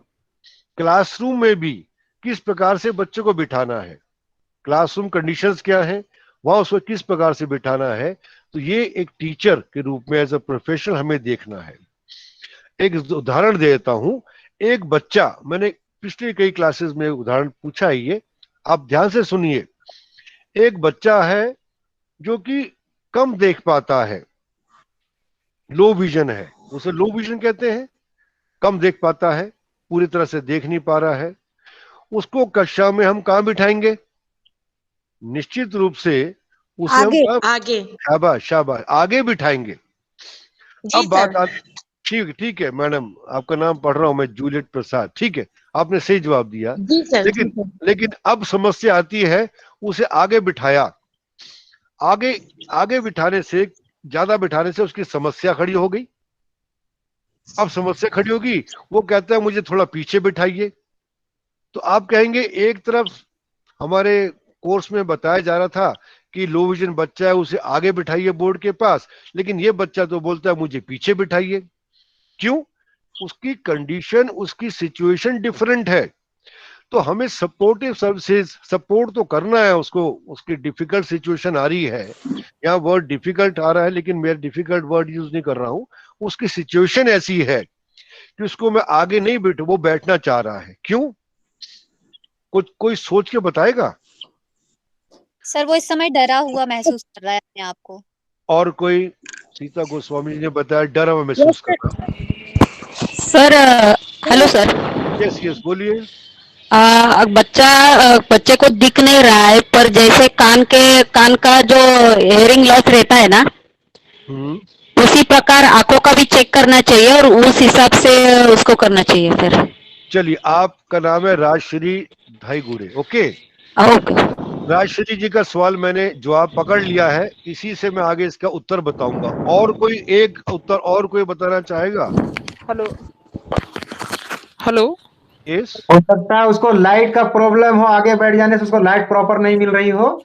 इसको भी मैंने अच्छा मान लिया उत्तर, इसको भी मैंने रोक लिया है। और कोई उत्तर? सर एनवायरनमेंट की कमी होती है। हेलो, एक मिनट। एनवायरनमेंट तो एक बहुत बड़ा टर्म है, उसको हम यहाँ नहीं लेंगे। हेलो। यस सर हो सकता है उसको नजदीक से देखने में दिक्कत हो। यही तो बात आ रही है। गुड, अब हम इसको ही रोकते हैं, इसको मैं यही रोकता हूँ, इस प्रश्न को। अब मैं इसका उत्तर मैं आपको देता हूँ। एक उत्तर बताया था कि अभी लेटेस्ट उत्तर बताया कि हो सकता है उसको नजदीक से देखने में दिक्कत हो। एक उत्तर आया था कि रोशनी लाइट की प्रॉब्लम हो, और किसी का एक उत्तर और भी आया था, मैं भूल रहा हूं, किसी और ने भी कुछ बताया था। मैं आपको बताना चाहूंगा, हर बच्चा जब पढ़ाई की बात करते हैं, हर बच्चे की एजुकेशनल चार्ट अलग बनता है, हर बच्चे का एजुकेशनल में प्रॉब्लम्स अलग होंगी। जब प्रॉब्लम्स होंगी तो उनकी सिचुएशंस भी डिफरेंट होंगी। ऐसा नहीं है कि मैं एक स्कूल में गया और राउंड मार रहा हूं और क्लास में एक टीचर ने फटाफट 10 बच्चे जो है उस क्लास में 20 बच्चे हियरिंग इम्पेयर्ड हैं, चलो हियरिंग इम्पेयर्ड की बात ना करो, मैं ब्लाइंड की बात करता हूं 2 मिनट के लिए। 20 बच्चे ब्लाइंड हैं और 10 बच्चे लो विजन है, तो उन्होंने कहा कि लो विजन वाले बच्चों को सबको आगे बिठा दिया और सब ब्लाइंड को पीछे बिठा दिया। समस्याएं बड़ी सारी हो जाएंगी। हर बच्चे का विजन एक चेक करना होता है, ये हमारा काम है। असेसमेंट करना है, देखना है उसकी प्रॉब्लम क्या है। आप सब ने कहीं ना कहीं ये सुना होगा, इसमें हो सकता है कई हमारे पार्टिसिपेंट्स ऐसे हों जिन्होंने विजुअल डिसेबिलिटी में शिक्षा ली हो, कई ऐसे होंगे जिन्होंने विजुअल डिसेबिलिटी में शिक्षा नहीं ली है। इसलिए मैं अपने शब्दों का जो यूज कर रहा हूं बड़ा सिंपल कर रहा हूं, मैं टेक्निकल टर्म्स का प्रयोग बिल्कुल नहीं कर रहा हूं इस समय, क्योंकि मैंने शुरू में पूछ लिया था, यहाँ पर सारे मिक्स ग्रुप है। तो कई बच्चे जो होंगे जो लो विजन होंगे, कई प्रकार के लॉस होते हैं।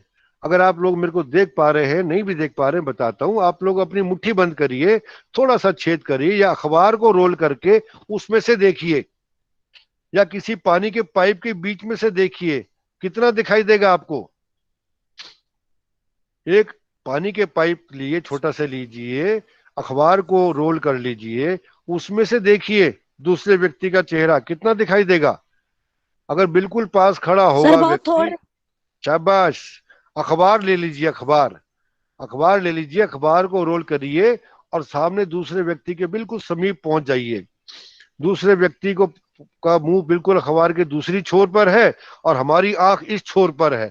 हमें क्या दिखाई देगा? हमें सिर्फ उसकी नाक दिखाई देगी या गाल दिखाई देगी या आंख दिखाई देगी, हम उसे पहचान नहीं पाएंगे। आप समझ रहे हैं? पूरा फेस नहीं आएगा। शाबाश, पूरा फेस नहीं आएगा। पूरा फेस आने के लिए क्या बोलेंगे? चलो भैया, थोड़ा। हाँ बिल्कुल, पूरा देखने के लिए क्या बोलेंगे? थोड़ा पीछे हटिए, पीछे हटिए। जब थोड़ा पीछे हटा, ओहो, ये तो जूलियट प्रसाद जी हैं। ज्यादा दिखाई पड़ेगा जी, जैसे जैसे डिस्टेंस बढ़ेगा वैसे वैसे। मैंने पहचान लिया आपको, समझ रहे? शाबाश, इसे बोलते हैं दृष्टि क्षेत्र, विजुअल फील्ड।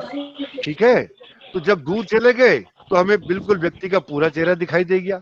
फिर वो व्यक्ति बोलेगा, अच्छा बताओ मेरी शर्ट कौन से रंग की है? भाई थोड़ा सा पीछे और हो जाओ, तो उसकी शर्ट भी दिखाई दे गई। तो दृष्टि क्षेत्र तब बढ़ता है जब दूरी होती है। तो ऐसा व्यक्ति को अगर ब्लैक बोर्ड के ठीक सामने बिठा देंगे तो वो कहेगा मुझे पीछे करो, या ब्लैक बोर्ड को पीछे खिसकाओ। तो ब्लैक बोर्ड तो पीछे खिसकेगा नहीं, तो वो तभी चिढ़ेगा, वो बोलेगा मुझे पीछे जाने दो। समझ गए? तो ये सिचुएशन उस बच्चे की है जिसको पेरिफेरल व्हील लॉस है और सेंट्रल विजन सिर्फ काम कर रही है।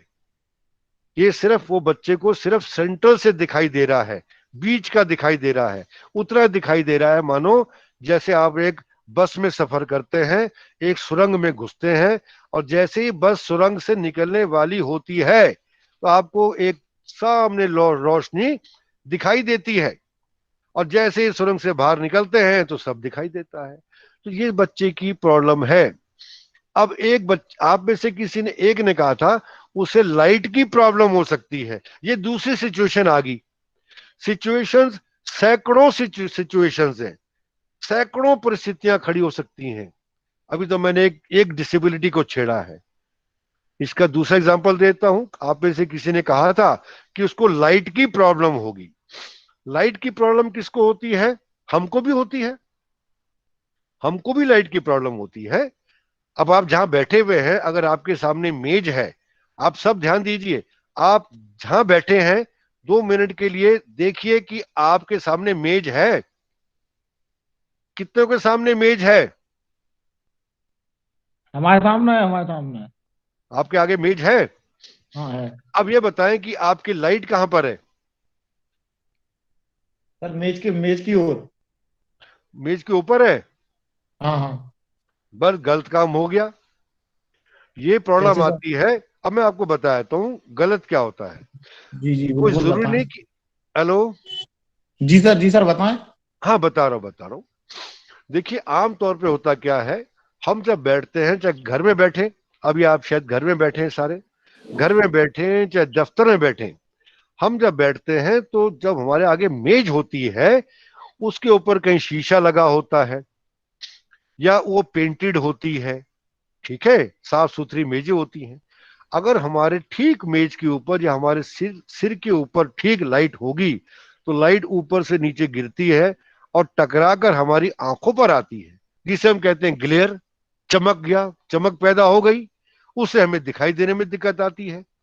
तो इसलिए हम अक्सर बोलते हैं जब हम घर में हो चाहे बाहर हो, ये कॉमन चीजें होती हैं, इससे हमको दिक्कत आती है। तो निश्चित रूप से बच्चे को दिक्कत आएगी।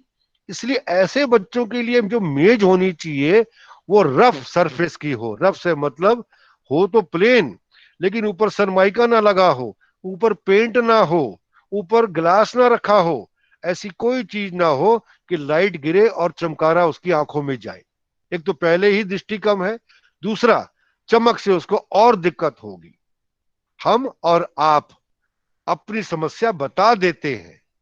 मैं रिपीट करता हूं, हम और आप अपनी समस्या बता देते हैं या समस्या का निदान स्वयं कर लेते हैं, लेकिन बच्चा कई बार बता नहीं पाता है। डर के मारे बैठा रहेगा, बोल नहीं पाएगा, दिखाई देगा नहीं और हम उसे डांटते रहेंगे। जो लिख नहीं रहा है वो लिखे क्या जब उसको आंखों में चमकारा पड़ रहा है। इसलिए लाइट कम कहां से आनी चाहिए, या लेफ्ट में हो या राइट में हो, सिर के ऊपर लाइट कभी ना हो, चाहे हम घर में काम करते हो, चाहे हम खुद काम करते हो, चाहे हमारे बच्चे पढ़ते हैं या घर में बुजुर्ग बैठे होते हैं, हमें उन सब को, वो भी तो लो विजन है। 40 साल के बाद हमारे देश में प्रेस बायोपिया हो जाता है, नजदीक से देखने में दिक्कत आ जाती है, reduction in the near vision. तो बुजुर्गों को तो बहुत दिक्कत होती है, इसलिए हमें उनका भी ध्यान देना है। मैं साथ साथ आपको थोड़ा टिप्स भी दे दिया मैंने। तो ये है, कई बार आपने देखे होंगे कई लोग, बच्चे ऐसे होते हैं जो बिल्कुल सफेद रंग के होते हैं, देखे आपने? होते हैं सर, होते हैं सर। हाँ सर। उन्हें क्या बोलते हैं? क्या बोलते हैं उनको?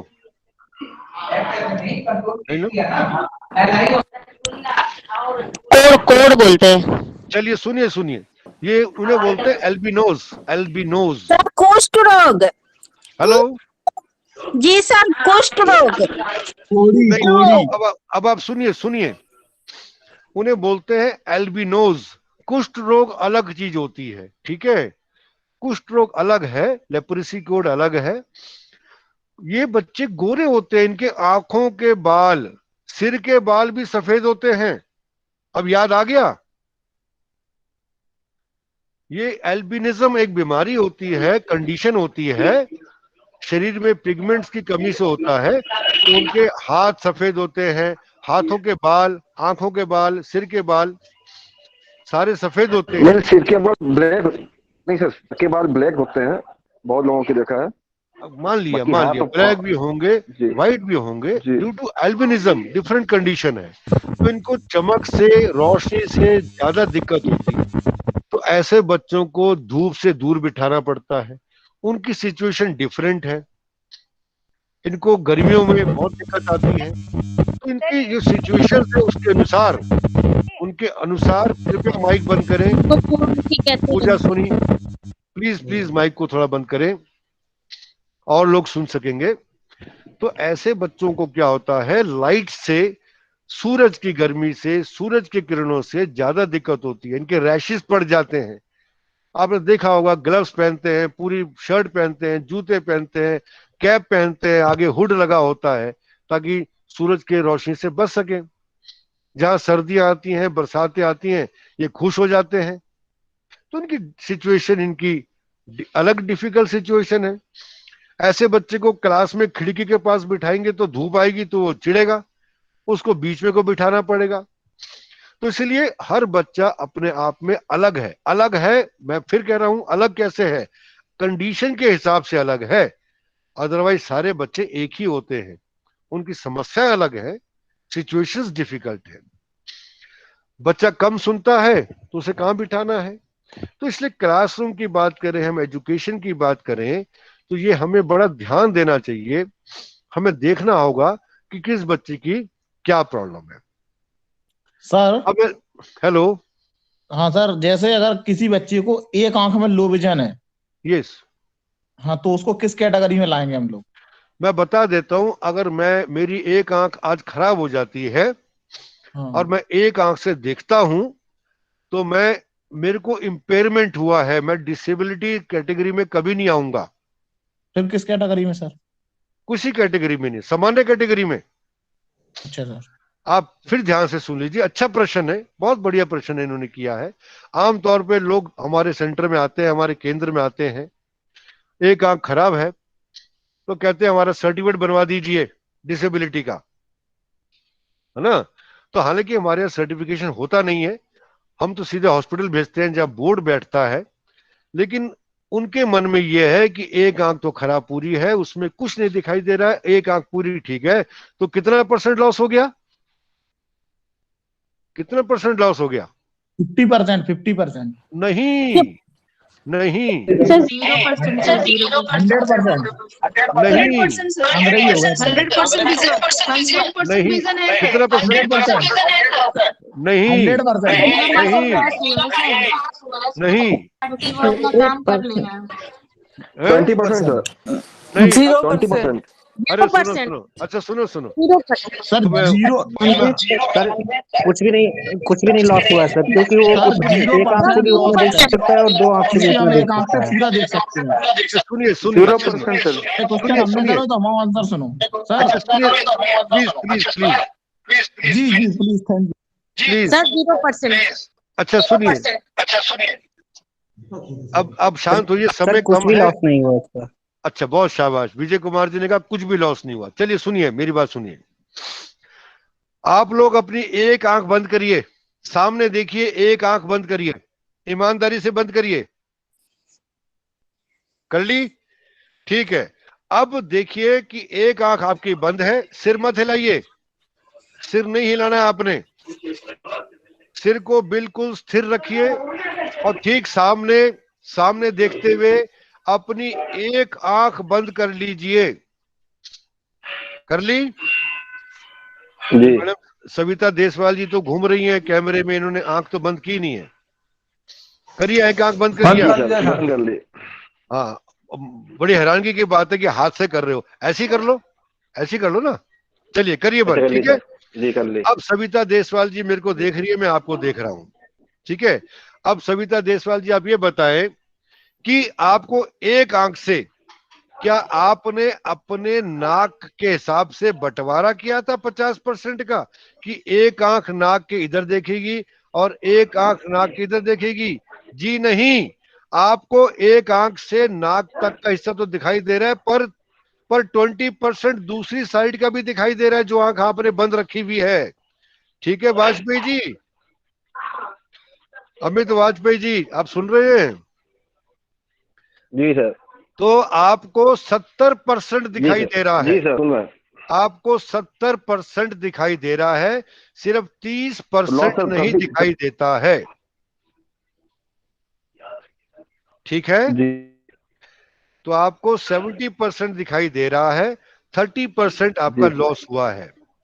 आपका 30% लॉस हुआ है। नाक से जो आंख खुली है, नाक के आगे हाथ रखिए, आगे नाक के आगे हाथ रख के देखिए कि राइट साइड तो पूरा दिख रहा है जो आंख खुली है, पर जो आंख बंद है उधर का भी आपको 20% और दिखाई दे रहा है। ठीक है, अब हाथ हटा के देख लीजिए वाजपेयी जी, आपको 20% और दिखाई देगा। तो ये 30% लॉस हुआ है। जी सर, तो लॉस 30% रहा सर। बिल्कुल 30% लॉस है, जो इम्पेयरमेंट में आएगा। डिसेबिलिटी बनती है आपकी 40% से। इसीलिए आप किसी भी स्टेट गवर्नमेंट और सेंट्रल गवर्नमेंट के किसी भी स्कीम के अंतर्गत आपको कोई लाभ नहीं मिलेगा और ना ही आपका डिसेबिलिटी सर्टिफिकेट बन पाएगा। क्लियर? सर एक क्वेश्चन है, अगर कोई लड़की 80% जल रही है, उसका सर्टिफिकेट बन सकता है कि नहीं बन सकता? जोर से बोले। अगर कोई लड़की 80%, आपकी आवाज नहीं आ रही, अब 80% के बाद नहीं सुन पाया हूं मैं। हेलो, चलिए आगे चलते हैं, कोई प्रश्न बाद में पूछना, आपकी आवाज नहीं आई। तो इस प्रकार से ये लॉस नहीं है, ये इम्पेयरमेंट है। डिसेबिलिटी बनेगी जब 40% आपका लॉस हो जाएगा। ठीक है, आगे चले हमें। यस सर, इसका मतलब हम ये कह सकते हैं कि जब अक्षमता स्थायी हो जाती है तब वह विकलांगता कहलाती है, दिव्यांगता मतलब? बस सिंपल में आप इतने उसमें ना जाओ। देखो, एक बोर्ड होता है, वो जांचता है कि आपका कितना लॉस हुआ है। ठीक है, कई बार हमारे सामने ऐसे लोग आए हैं जिनकी एक उंगली कटी हुई है। सुने ध्यान से, एक उंगली कटी हुई है, तो हम उन्हें बोलते हैं कि आप हमारे यहाँ पर कॉस्मेटिक ग्लव्स पहन लीजिए। अगर एक उंगली कटी हुई है और आप बाहर घूमते हैं, लोग आपको तंग करते हैं, छेड़ते हैं, मजाक बनाते हैं, या आपको ऐसे मन में कोई हीन भावना उत्पन्न हो रही है, तो हमारे यहाँ ग्लव्स मिलते हैं, आप ग्लव्स बना लीजिए, या एक नकली उंगली बन जाएगी। आप मेरी बात सुन रहे हैं? लेकिन वही बात आ रही है सोच की। मैं सबसे पहले मैंने बात शुरू की थी सोच से। हमारी सोच क्या है? हमने ऐसे माता पिता भी देखे हैं जो कहते हैं कि हमारे बच्चे का एक उंगली कटी हुई है, हो सके तो इसका 40% का बन जाए तो इसके नाम पर पेट्रोल पंप ले लेंगे, उसके नाम पर वो ले लेंगे। हमारी सोच बड़ी आगे तक चली जाती है, समझ रहे हैं? तो हमारी सोच पे डिपेंड करता है। अभी कोशिश करो कि भाई जो विकारता है वो छुप जाए, विकारता को छुपा लो आप, अगर आपको लग रहा है ऐसी भावना मन में आ रही है। लेकिन सोच क्या कर रही है कि भाई इसका वो बना दो, 40% बन जाए तो पेट्रोल पंप अप्लाई कर देंगे, हाउसिंग कॉलोनी में मकान अप्लाई कर देंगे और बाद में अच्छे पैसे मिल जाएंगे, वगैरह वगैरह वगैरह। समझ रहे हो?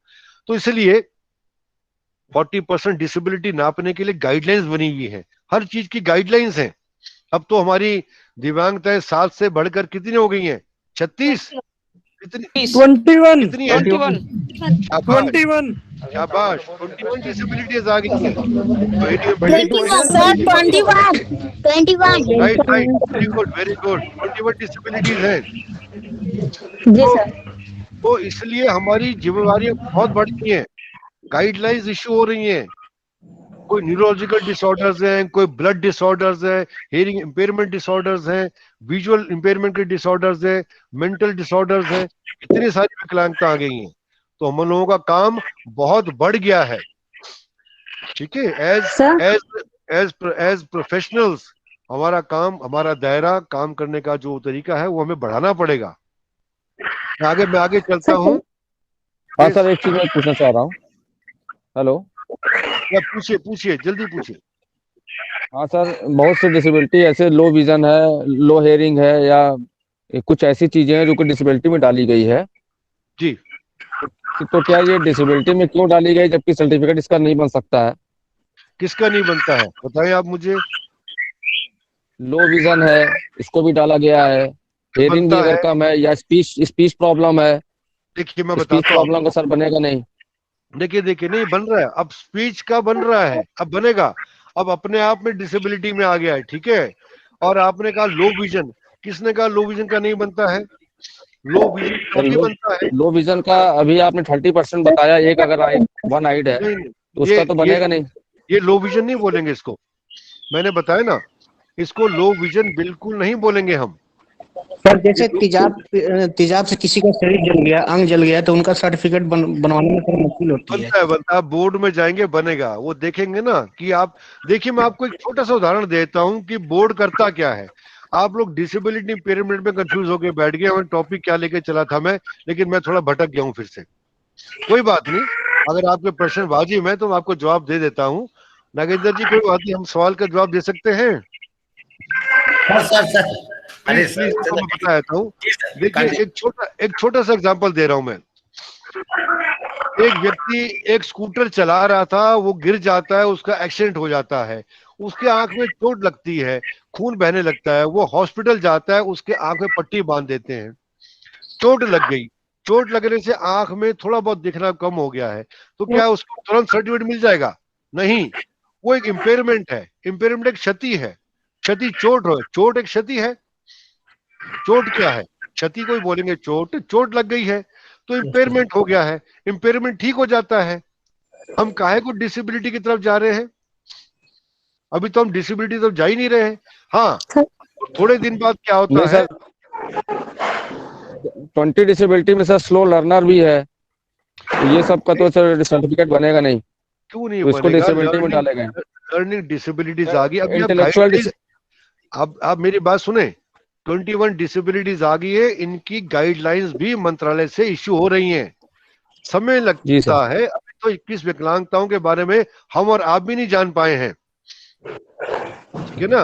अभी हमको भी पढ़ना है, हमको भी देखना है, तो गाइडलाइंस बन रही हैं धीरे धीरे बोर्ड के थ्रू सबके सर्टिफिकेट। ऐसा नहीं है कि सर्टिफिकेट नहीं बनेंगे, लेकिन गाइडलाइंस तब तक पहुंच जाए थोड़ा वक्त लगता है, ठीक है। सर एक क्वेश्चन पूछना है मुझे। मैं अपनी बात पूरी कर लूं? जी सर। सभी प्रतिभागियों से निवेदन है, कृपया प्रश्न न पूछे, सर को अपना सेशन पूरा करने दे, तत्पश्चात आपके सारे प्रश्नों का उत्तर दिया जाएगा। मैं अपने 5 मिनट में अपना टॉपिक जो मेन था उसको मैं कवर कर लूं, फिर उसके बाद आप क्वेश्चन पूछते रहिएगा। तो ये चीजें जो है सिचुएशंस की बात मैं कर रहा था। सिचुएशंस जो है कई प्रकार की आएंगी, कोई गिनी चुनी सिचुएशंस नहीं है। और एज अ प्रोफेशनल आपको इन सिचुएशन से बाहर बच्चे को निकालना है, सपोर्ट करना है। और सपोर्ट के लिए कई बार आप अकेले पढ़ सकते हैं, आप अकेले पढ़ सकते हैं। तो आपको उस सब सपोर्ट देते समय हो सकता है किसी काउंसलर की जरूरत पड़े। मैं ये कहूं कि मैं अपने आप में परिपक्व हूं तो यह मैं गलत बात है, ठीक है। मुझे एक साइकोलॉजिस्ट की जरूरत पड़ सकती है, उसमें कोई बिहेवियर में प्रॉब्लम आ गई है, सिर्फ देखने सुनने की बात थोड़ा होती रहेगी, उसके बिहेवियर में प्रॉब्लम आ रही है, तो हमें साइकोलॉजिस्ट की जरूरत पड़ेगी। और कुछ समस्या आ रही है, पेरेंट्स को साथ लेके चलना पड़ेगा। तो एक टीम अप्रोच होती है। कई बार हमें और एक्सपर्ट्स की भी जरूरत पड़ सकती है और हम लेते हैं। तो इस प्रकार से हमारी सिचुएशंस से हम उसको सपोर्ट दे सकते हैं। दूसरी बात मैंने शुरू में की थी कम्युनिटी की। कम्युनिटी में हम क्या कर सकते हैं? हमारा फर्ज ये नहीं है कि हम बच्चे के साथ हैं, हमारा एज अ प्रोफेशनल ये भी फर्ज बनता है कि हम अवेयरनेस भी पैदा करें। आप ये कोर्स करते हैं, आप इतने सारे प्रोग्राम्स करते हैं, चलिए तो सीआरई है, सीआरई प्रोग्राम कर रहे हैं, तो इसमें हम सारे लोग हम प्रोफेशनल्स जुड़े हुए हैं। कोई हियरिंग इम्पेयर्ड का प्रोफेशनल है, कोई विजुअल डिसेबिलिटी का प्रोफेशनल है, कोई लोकोमोटर फील्ड से हो सकता है, कोई इसमें इंटेलेक्चुअल डिसेबिलिटी का डिप्लोमा करके आया हुआ है। हम पॉइंट्स के लिए आए, हम सारे आर से रजिस्टर्ड हैं। लेकिन हमें अपनी जो ज्ञान है, नॉलेज है, हमें आगे भी उसको डिसेमिनेट करना है, शेयर करना है। अगर हम ये मान लें कि हम डिसेबिलिटी सेक्टर में काम कर रहे हैं और हम ही सब कुछ कर लेंगे, तो ये गलत बात है। हमें हर एक की हेल्प भी चाहिए है। हम एक प्रोग्राम्स करते हैं, डॉक्टर्स के लिए करते हैं, प्रिंसिपल्स को अवेयर करते हैं, सेंसिटाइज करते हैं, टीचर्स को करते हैं सेंसिटाइज। आज की डेट में इतने बच्चे हैं कि उसके लिए हमारे पास टीचर्स की कमी है। इतने टीचर्स नहीं आरसीआई प्रोड्यूस कर पा रही है मेरे ख्याल, जितने हमारी पॉपुलेशन बच्चों की है। इसलिए हमें औरों को भी रिस्पॉन्सिबिलिटी शेयर करने का मौका देना है। उनको आंगनवाड़ी वर्कर्स हैं, आपके आशा वर्कर्स हैं, ये ऐसे लोग हैं जो हमारी बड़ी मदद करते हैं। ये कम्युनिटी में रहते हैं, पेरेंट्स हैं, वॉलंटियर्स हैं, इनको साथ लेकर चलना है, इनके लिए प्रोग्राम्स भी ऑर्गेनाइज करने होते हैं। अब मैं बात करूंगा ट्रेनिंग की। सिचुएशंस कैसी होती है? एक इंटेलेक्चुअल डिसेबिलिटी का बच्चा है, उसको आपने स्कूल भेज दिया। अब स्कूल में उसका ऐसी कक्षा तो होगी नहीं, कक्षा 1, कक्षा 2, कक्षा 3, ठीक है, ग्रेडिंग होती है, प्री वोकेशनल, वोकेशनल, ये सारी क्लासेस चलती है उसकी। आगे चलकर जब वोकेशनल में आएगा तो कोई ना कोई ऐसा उसे चीज वोकेशनल सिखाना है कि अपना रोजी रोटी कमा सके। तो इसलिए हमें वहां पर भी सपोर्ट करना है, हमें वहां पर भी सपोर्ट करना है बच्चे को। ट्रेनिंग, वोकेशनल ट्रेनिंग भी देनी है, चाहे वो इंटेलेक्चुअल डिसेबिलिटी का बच्चा है या दृष्टिहीन बच्चा है। अब दृष्टिहीन बच्चा 18 साल का आ गया, अब उसे कहां पढ़ाएंगे आप लोग? किस विद्यालय में भेजेंगे पढ़ने के लिए? ठीक है, उसको ब्रेल सिखा दीजिए, ब्रेल सीख ले, पढ़ना लिखना सीख ले, लेकिन अब उसकी इतनी उम्र नहीं कि वो एक स्पेशल स्कूल में उसका एडमिशन करा दे 18-19 साल बच्चे का। तो ठीक है, 18 से लेकर 50-52 साल तक के लोगों को हम वोकेशनल ट्रेनिंग देते हैं। तो वोकेशनल ट्रेनिंग बहुत सारी है, आप गाइडलाइंस देखिए, मिनिस्ट्री ऑफ अपने department of empowerment of person with disabilities की वेबसाइट देखिए, वहां इतनी सारे वोकेशंस की बात होती है कि आप देखिए किस वोकेशन में बच्चा जा सकता है। वोकेशनल ट्रेनिंग सेंटर्स चल रहे हैं हमारे देश में, हियरिंग इम्पेयर्ड बच्चे के लिए कई सारे वोकेशंस हैं। तो एक एरिया ये भी है जहां पर आपने देखना है कि बच्चे को हमने ऐसे वोकेशन सिखाना है। अक्सर क्या होता है, बच्चा को भेज दिया, उसका फीडबैक लेना छोड़ देते हैं। फीडबैक भी साथ साथ लेते रहिए, जैसे मैं आप लोगों की फीडबैक भी ले रहा हूं। हम फेस टू फेस तो बैठे हैं, लेकिन वो मजा नहीं मुझे फिलहाल आया जैसे मैं क्लासरूम में पढ़ाता हूं, ठीक है ना। लेकिन यहाँ मैंने वाजपेयी जी को पकड़ लिया, ठीक है ना, वाजपेयी जी दिख गए मुझे, वाजपेयी जी, देशवाल जी को पकड़ लिया, तो ठीक बात है ना। तो समझ रहे हम क्लासरूम में बैठे हैं तो हम प्रश्न उत्तर भी करेंगे तो ही मजा आता है। नहीं तो क्या होता है, एक जना बोलता रहता है और हमें समझ जाएगा कि आप लोग समझ पा रहे हैं नहीं समझ पा रहे हैं, एक्टिव भी हैं कि नहीं है। पॉइंट्स तो आपको मिल ही जाएंगे, points is not a problem, लेकिन जब हम बोल ही रहे हैं तो सुन ही लीजिए, सुन रहे हैं तो समझ भी लीजिए, ठीक है ना। जब पढ़ ही रहे हैं तो समझ भी लीजिए। तो इस प्रकार से 2-3 चीजें मैंने आपसे शेयर करनी थी। Last is employment. एम्प्लॉयमेंट तभी हो पाएगा जब बच्चे के पास कोई ट्रेनिंग होगी, कोई वोकेशनल ट्रेड होगा, उसने कोई महारत हासिल की होगी, तभी तो आप उसको जाकर कहीं ना कहीं पर एम्प्लॉयमेंट के लिए मोटिवेट कर सकते हैं। स्पेशल एम्प्लॉयमेंट एक्सचेंजेस बनी हुई इनके लिए है। आपका ये कोई रोजगार करना है, उसने लोन लेना है, तो आपके लिए संस्थाएं खुली हुई हैं, है कि नहीं है। तो इस प्रकार से एक नटशल में कहना चाहूं, एज अ प्रोफेशनल ये हमें हमेशा तैयार रहना है देखने के लिए कि कौन से बच्चे के साथ हमें क्या ट्रीटमेंट देना है, कौन सी सिचुएशन में वो फंसा हुआ है, हमें उसके लिए क्या मदद दे सकते हैं। अगर हम नहीं दे पा रहे हैं, हम नहीं समझ पा रहे हैं, तो हम उसके माता पिता से बात करें, और हमारे एक्सपर्ट्स हैं, जैसे मैंने बताया, साइकोलॉजिस्ट हैं, डॉक्टर्स हैं, काउंसलर्स हैं, सोशल वर्कर्स हैं, औरों की टीम है, उनसे मदद लीजिए, वो मदद करेंगे। अब आपके कुछ सवाल हो तो प्लीज आप फटाफट को, समय काफी मेरे ख्याल से कुछ समय बचा है। सर एक क्वेश्चन है सर। Hello sir. सर कोई लड़की अगर 80% जली हुई है तो क्या इसका सर्टिफिकेट बनेगा या नहीं बनेगा? मैं आपको बता रहा हूँ कि बोर्ड डिसाइड करता है, कि बोर्ड डिसाइड करता है कि उसकी फंक्शनिंग कितनी रह गई है, ठीक है, उसकी फंक्शनिंग कितनी है। उदाहरण के लिए जैसे मैंने बताया एक्सीडेंट हो जाता है, नजर चली गई। अब जब नजर ही चली गई, क्या वो क्रिकेट खेल पाएगा बच्चा? क्या वो फुटबॉल खेल पाएगा? ठीक है, वो बॉल हमने क्रिकेट खेलते हैं, ब्लाइंड बच्चों की टीम बनी हुई, इंटरनेशनल टीम्स भी हैं, बॉल के अंदर छर्रे डाल देते हैं, वो छन छन करती है, ऐसे हाथ घुमा के बॉल नहीं फेंकते हैं, बॉल लुढ़का के फेंकते हैं, एक टप्पा पड़ना जरूरी होता है, रूल्स कई सारे बना दिए हैं, ऐसे टीम बनी हुई है, बच्चे क्रिकेट खेलते हैं, लेकिन वो क्रिकेट तो नहीं खेल पाएगा ना, फुटबॉल तो नहीं खेल पाएगा ना, वो साइंटिस्ट तो नहीं बन पाएगा ना, ठीक है, वो लेक्चरर बन पाएगा। अब मेरे पढ़ाए हुए बच्चे जिनको मैंने 30 साल पहले पढ़ाया था, वो आज 4-5 बच्चे आईएएस अफसर बने हुए हैं, आईएएस बन जाएगा, फुटबॉल तो नहीं खेल पाएगा, क्रिकेट का खिलाड़ी तो नहीं बन पाएगा, प्रोफेसर बन जाएगा, लेक्चरर बन जाएगा, प्रिंसिपल बन जाएंगे। ऐसे कई सारे एरियाज हैं, तो देखना पड़ेगा कि प्रॉब्लम क्या है, दिव्यांगता क्या है, क्या वो कर सकता है, तो उसके हिसाब से चलेगा। तो ये बोर्ड डिसाइड करता है कि उसकी फंक्शनिंग कितनी है, ठीक है ना। वही बात आ गई ना, एक उंगली नहीं है तो भाई सर्टिफिकेट दे दीजिए, ऐसा नहीं है। एक उंगली ना होने से कोई डिसेबिलिटी नहीं बन जाएगी, वो डिसेबल्ड नहीं बन गया। आप भी अपनी एक उंगली बांध लीजिए, आप अपनी एक आंख बंद कर लीजिए 20 दिन के लिए, परेशानी में आ जाएंगे आप, लेकिन आप काम तो कर पाएंगे। दिक्कत आपको आएगी, लेकिन आप इम्पेयर्ड कहलाएंगे, कि इम्पेयरमेंट आपको हम कह सकते हैं, ही इज विजुअली इम्पेयर्ड, लेकिन डिसेबिलिटी नहीं आपको आएगी, डिसेबल्ड आप नहीं है। डिसेबिलिटी तब आती है जब आपको कई काम करने में समस्या उत्पन्न होने लगती है, आप रोजमर्रा वाले काम नहीं कर पा रहे हैं, आपकी परसेंटेज उस हिसाब से 40% बनती है, जो जिसे बोलते हैं बेंचमार्क डिसेबिलिटी। आपने सुना होगा ना, बेंचमार्क डिसेबिलिटी। और कोई प्रश्न किसी का? Hello sir, hello sir, hello, एक जना बोलिए। Hello sir. हाँ जी बोलिए।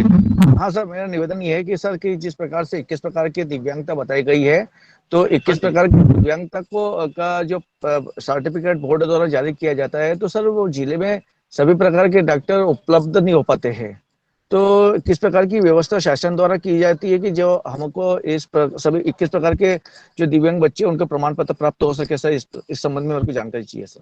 देखिए 21 तो बात दूर की बात है, जब 7 विकलांगताएं थी तब भी डॉक्टर उपलब्ध नहीं हो पाते थे, ठीक है। जब 7 दिव्यांगताएं थी, सर आवाज साफ नहीं आ रही। जब 7 दिव्यांगताएं थी 1995 वाले एक्ट में, तब भी डॉक्टर कहाँ उपलब्ध होते थे, समस्या तो तब से भी थी। अब मैं हिमाचल में हूँ, मैं सुंदरनगर एक तहसील है, ठीक है, आप लोग में होंगे, भोपाल में होंगे, बड़े शहरों में होंगे, मैं एक छोटे से पहाड़ी क्षेत्र में बैठा हूँ, वो भी एक तहसील में बैठा हूँ, लेकिन 20 साल से यहाँ काम कर रहा हूँ, लेकिन हमने यहाँ पर एक बोर्ड के लिए रिक्वेस्ट किया था और हमने तहसील में बोर्ड का गठन करवाया है ताकि दिव्यांग लोगों को दिक्कत ना आए। लेकिन समस्या का भाई बोर्ड तो गठित हो गया है ना, डिपार्टमेंट ऑफ हेल्थ ने सुंदरनगर में एक बोर्ड का गठन कर दिया, एक सब डिवीजन हॉस्पिटल में, छोटे से हॉस्पिटल में, लेकिन वहाँ आपको ऑर्थो के डॉक्टर मिल गए, पेडियाट्रिशियन मिल गया, आपको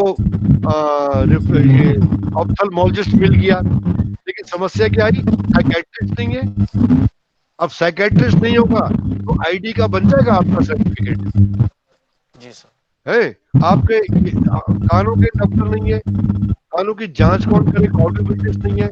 तो हमने क्या किया, हमारे सुंदरनगर अपने संस्थान में हमारे पास ऑडियोमेट्रिस्ट है, हमारे अपने संस्थान में क्लिनिकल साइकोलॉजिस्ट है, तो हमने उनकी सेवाएं उनको दे दी। आप समझ गए, वो थे 60%, 40% हमने अपनी सेवाएं दे दी। यहाँ पर असेसमेंट हो जाता है ऑडियोमेट्री का, और हमारा असेसमेंट का जो वो रिपोर्ट है वो लेके जाते हैं हॉस्पिटल में, उसके बेस पर उनका ये हियरिंग का सर्टिफिकेट बन जाता है। इंटेलेक्चुअल डिसेबल्ड बच्चा है, मेंटली रिटार्डेड बच्चा है, तो हमारे क्लिनिकल साइकोलॉजिस्ट उसका आईक्यू असेसमेंट कर देते हैं, आईक्यू असेसमेंट करके वो रिपोर्ट लेके जाता है और वहां की जो टीम है उसके बेस पर उसको सर्टिफिकेशन दे देते हैं। तो कहीं ना कहीं दिक्कत तो आती है, इतना बड़ा देश है, ये बहुत बड़ा देश है। हम अगर रेशियो की बात करें तो बड़ी दिक्कत आएगी, लेकिन समय के साथ साथ सभी का निवारण हो जाता है। तो अपने हम अपनी सोच को रखें पॉजिटिव और मान के चले कि आने वाले समय में सभी दिव्यांगताओं का सर्टिफिकेशन हो सकेगा, हो जाएगा। ठीक है सर यस मैडम। सर कभी कभी हमसे इंटरव्यूज में ये पूछा जाता है कि आप स्पेशल एजुकेटर हैं, तो हमने आपको कोई बच्चा दे दिया तो आप डिसेबिलिटी को कैसे कैटेगराइज करेंगे, माइल्ड, मॉडरेट, सीवियर, प्रोफाउंड में, या फिर आप आईक्यू टेस्ट कैसे करेंगे? जबकि आईक्यू टेस्ट करने का काम तो हमारा नहीं होता है, तो लेकिन हमसे ये बोला जाता है कि आपको दिया है हमने, लेकिन आपको करना है, तो आप कैसे? मैं आपको जवाब दे दूं, अगर आपको इंटरव्यू में कोई भी ये बोलता है कि आप स्पेशल एजुकेटर हैं, अगर आपको कोई बोलता है कि आपने इसका आईक्यू असेसमेंट करना है, तो ये काम आपका नहीं है। आप उनको वही मना कर दीजिए, because special educator is not authorised. हम ऑथराइज नहीं है आईक्यू असेसमेंट करने के लिए। वो काम क्लिनिकल साइकोलॉजिस्ट का या साइकोलॉजिस्ट का काम होता है, आईक्यू असेसमेंट करने का जो ट्रेंड होता है। ठीक है, हमारा काम नहीं है। आप मना कर दीजिए, हमारा काम नहीं है, लेकिन आप उसको भेजवा कर किसी नजदीकी साइकोलॉजिस्ट से उसका आईक्यू असेसमेंट करवा सकते हैं। Okay, thank you sir, thank you so much. है ना, हम वो काम ना करें जो हमारा नहीं है। ठीक है, गलत काम नहीं करेंगे हम। सर ये हेलो सर, मैं आपको जानकारी देना चाहूंगा सर। हेलो, जोर से बोले। हाँ सर, कोई व्यक्ति मेंटल हो गया है से एपिलेप्टिक का, उसका सर्टिफिकेट बन सकता है? आवाज जोर से आ रही, प्लीज एक बार फिर बोलेंगे?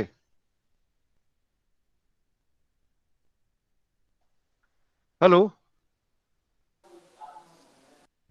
Hello sir, hello. हाँ जी बोलिए। इनके सिर्फ एजुकेशन समावेशी शिक्षा के बारे में सर जानकारी देना चाहोगे सर?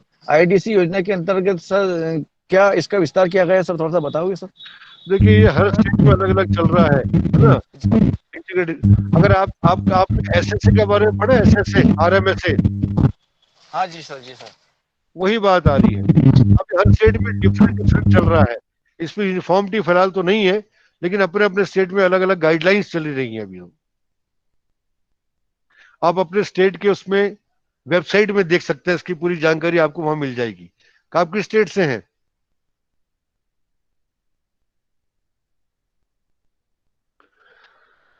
चलिए, अगर और कोई प्रश्न ना हो तो मैं हेलो नागेंद्र जी, अगर आप चाहें तो आप मुझे। बहुत बहुत धन्यवाद सर। प्रश्न तो चलते रहेंगे, लेकिन आपका एक शेड्यूल होगा। कई प्रश्न विषयांतर आपसे पूछे गए और मैं आपसे क्षमा मांगना चाहूंगा सर कि आपको उन सब प्रश्नों को उत्तर देना। जितने भी हमारे प्रतिभागी हैं, कम से कम इस बात का ध्यान रखें, जिस विषय पर बात हो रही है उस विषय पर ही प्रश्न करें। और तो जो जितने प्रश्न हैं हमारे आपके, तो बहुतेरे ऐसे प्रश्न हैं जिनका उत्तर हमें आपको चाहिए होता है। उस सेशन के बाद आप हमसे कर लीजिए या सर से ही कर लीजिए, पहले सेशन को पूरा होने देते हैं। मेरा मोबाइल नंबर आप इनको दे सकते हैं, ये जब चाहे मेरे अलग से बात भी करना चाहे मैं जवाब दे दूंगा। ठीक है जी, thank you sir, thank you. मैं शेयर कर दे रहा हूं सर। आपका बहुत बहुत धन्यवाद। Thank you. आप विशेष परिस्थिति में, व्यस्तता में आप आज आए, और आप देखिए, आपने कहा था 40-42 मिनट से ज्यादा नहीं रह पाएंगे, लेकिन एक अध्यापक को बस बोलने को शुरू हो जाए फिर तो कहाँ हट सकते हैं। बिल्कुल बिल्कुल, वो तो आप समय से बंधे हैं आप भी, और इसलिए कोई नहीं, फिर आप इनको नंबर दे सकते हैं, और कभी चाहें तो मेरे को ये व्हाट्सएप से या फोन करके भी जो चाहे जानकारी ले सकते हैं। मुझे खुशी मिलेगी, और आगे प्रोग्राम से फिर कभी मुलाकात होगी। Thank you so much. बहुत बहुत धन्यवाद sir. Thank you so much sir. Thank you. सादर प्रणाम सर।